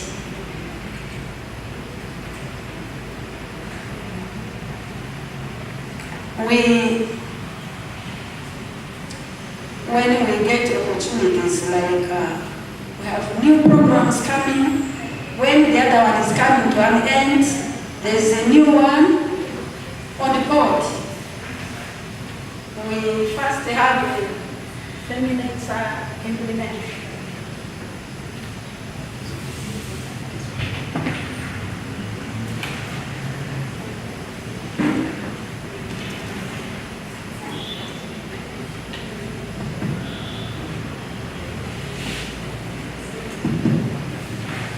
Yes, I was at the verge of saying, feminine hours, they implementing their project. And it meant our women to get skills. Our women now know through the Barakari pronouncements, they will no longer actually be silent when they are faced with challenges. They think about justice. They can seek justice. They can talk about, no, I don't think Aruba is so serious that I do not want to go and report this case. It is now minimized. They know that they have a right to own land. They know that they have a right to say, no, I don't want to be inherited by when I lose my spouse. And somebody wants me that, because our cows are there. So you remain here, whether there is food or not. You are our wife, it becomes our. So women are no longer fearing to speak out. And for us leaders, I want to thank you, Dr. You empowered us. We are outside there. We speak about it openly, without fear or favoritism. And we want to ensure that the grassroots women is informed of her own rights. Now when this project is talking about digital harassment, indeed we know the women down there, many of them, even if you send maybe your aunt, your sister, you try to send money to her, and she will go around. I was told that they will send for me money, so I don't know how much this money is. Can you open? I don't know how to get it. That is the way she can be now abused. See, this money, because there are taxes and so on, I'll go and get this money for you, but the total amount you are going to get at the end of the day, your daughter said for 100,000. Say their taxes and so on and so forth. This will come to 70.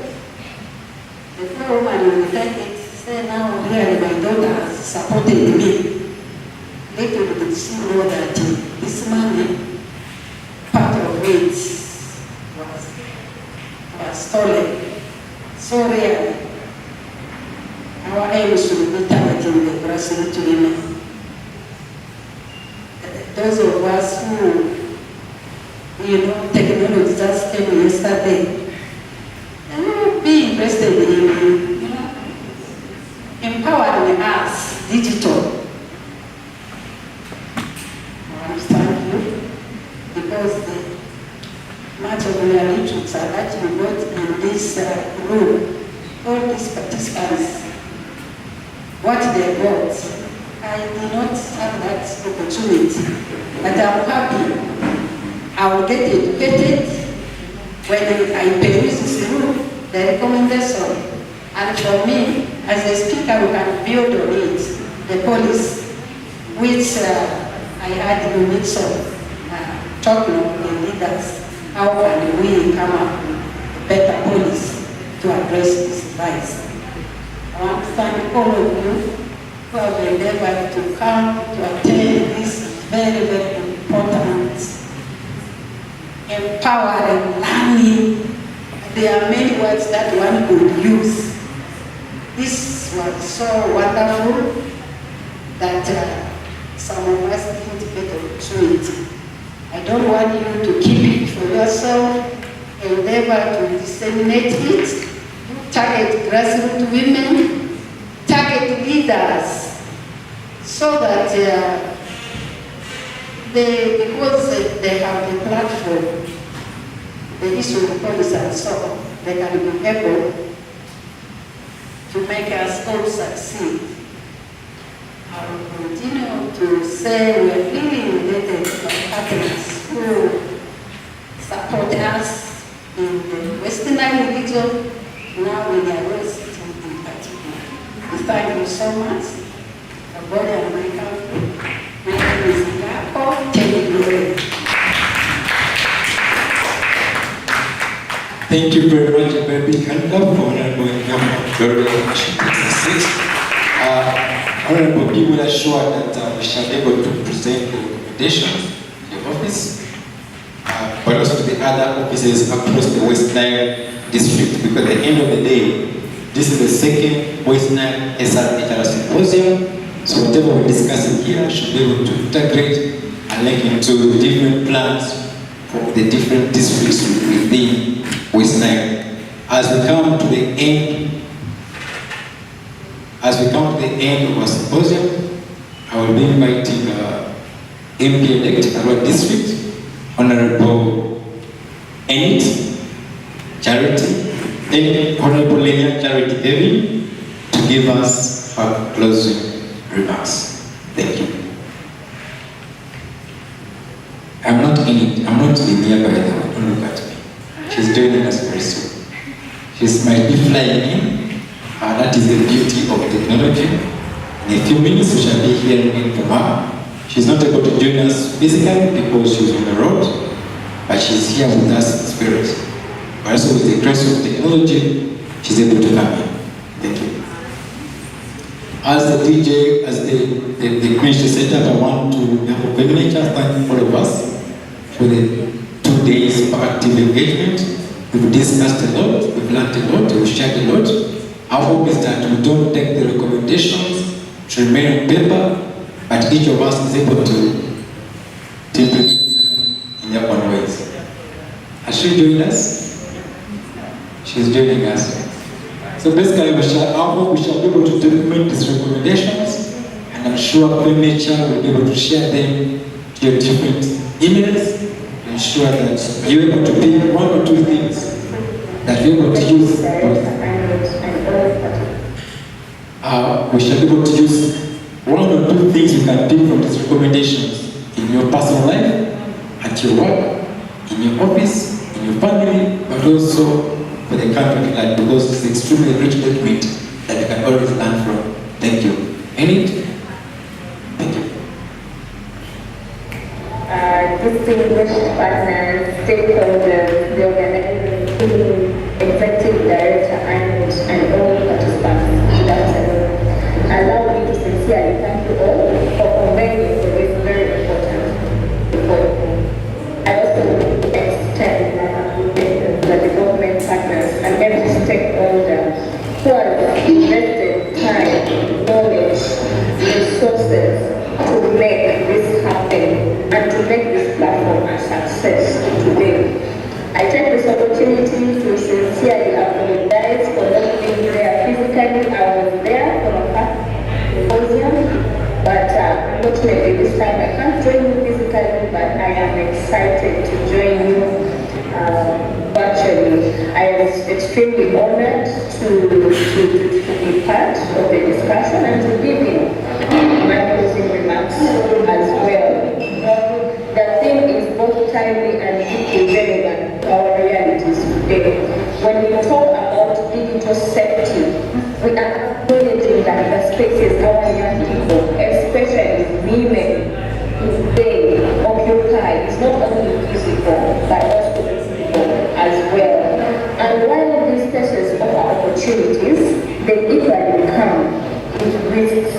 And those are risks of harassment, those are risks of exploitation, misinformation, some of us have even been victims. It is therefore our collective responsibility to ensure that these digital spaces are safe, inclusive, and empowered. At the same time, reproductive autonomy speaks to something that is really fundamental. Actually, the right and freedom of every individual, especially women and girls, to make informed decisions about their bodies, 1, 2, about their health and their future.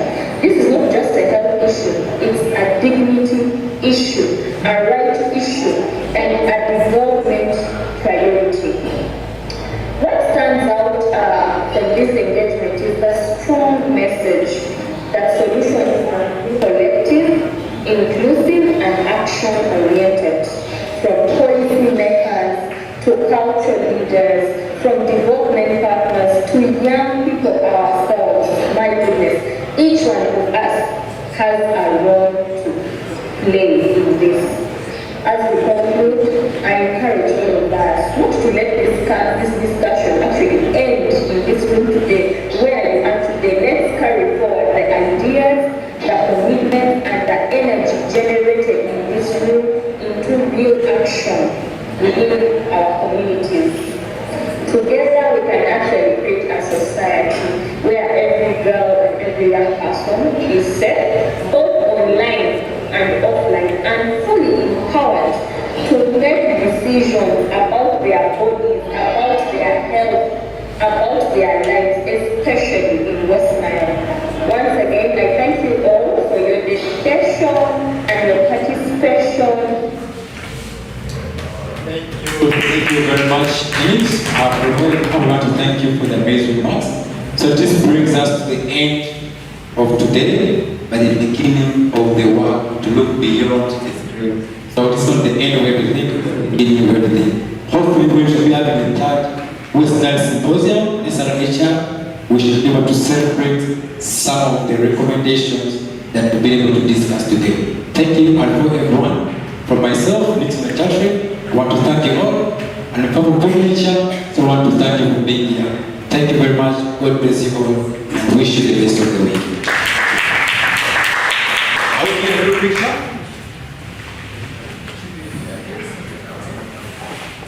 So people just say we can just do a quick picture for the sake of the speaker who has been here. As part of the closure, our lunch is ready. In case of anything, you can approach the desk behind. Thank you very much. Camera team, it's time to shine again like yesterday. Tell us what to do. Camera team. Camera team. This camera team is the most silent camera team, and they can only take pictures. That's what I realized about them. They're taking pictures that is speechless, which is okay. Camera team, where should we go? Here? Okay, then. Camera, yes, you have said it's okay. It's time here. Thank you.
Let's try to be front.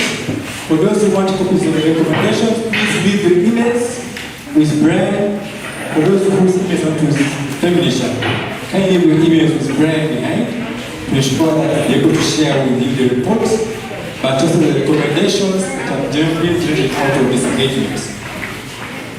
For those who want to access the recommendations, please kindly leave your email with Brian at the desk to ensure that you're able to receive the recommendations from your email.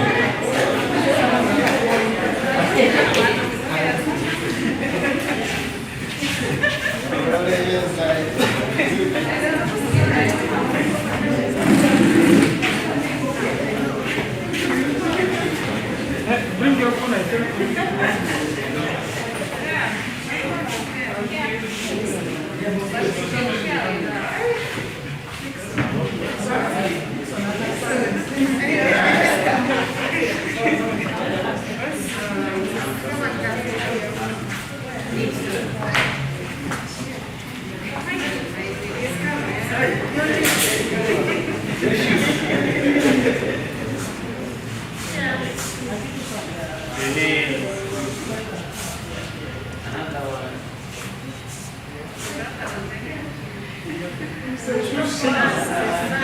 Are we okay? Should we smile?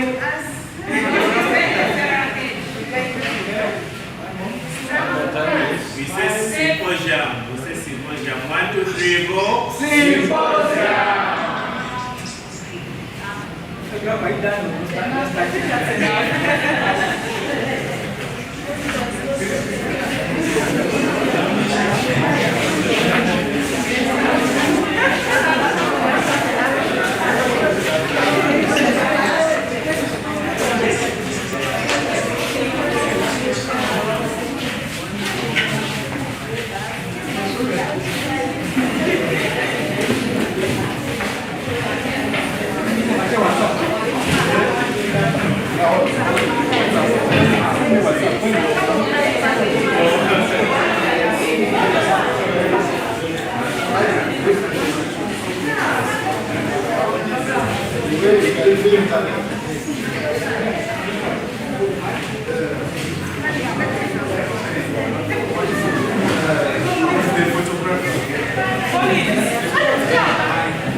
Concert forms, please don't forget to sign for those who came in today.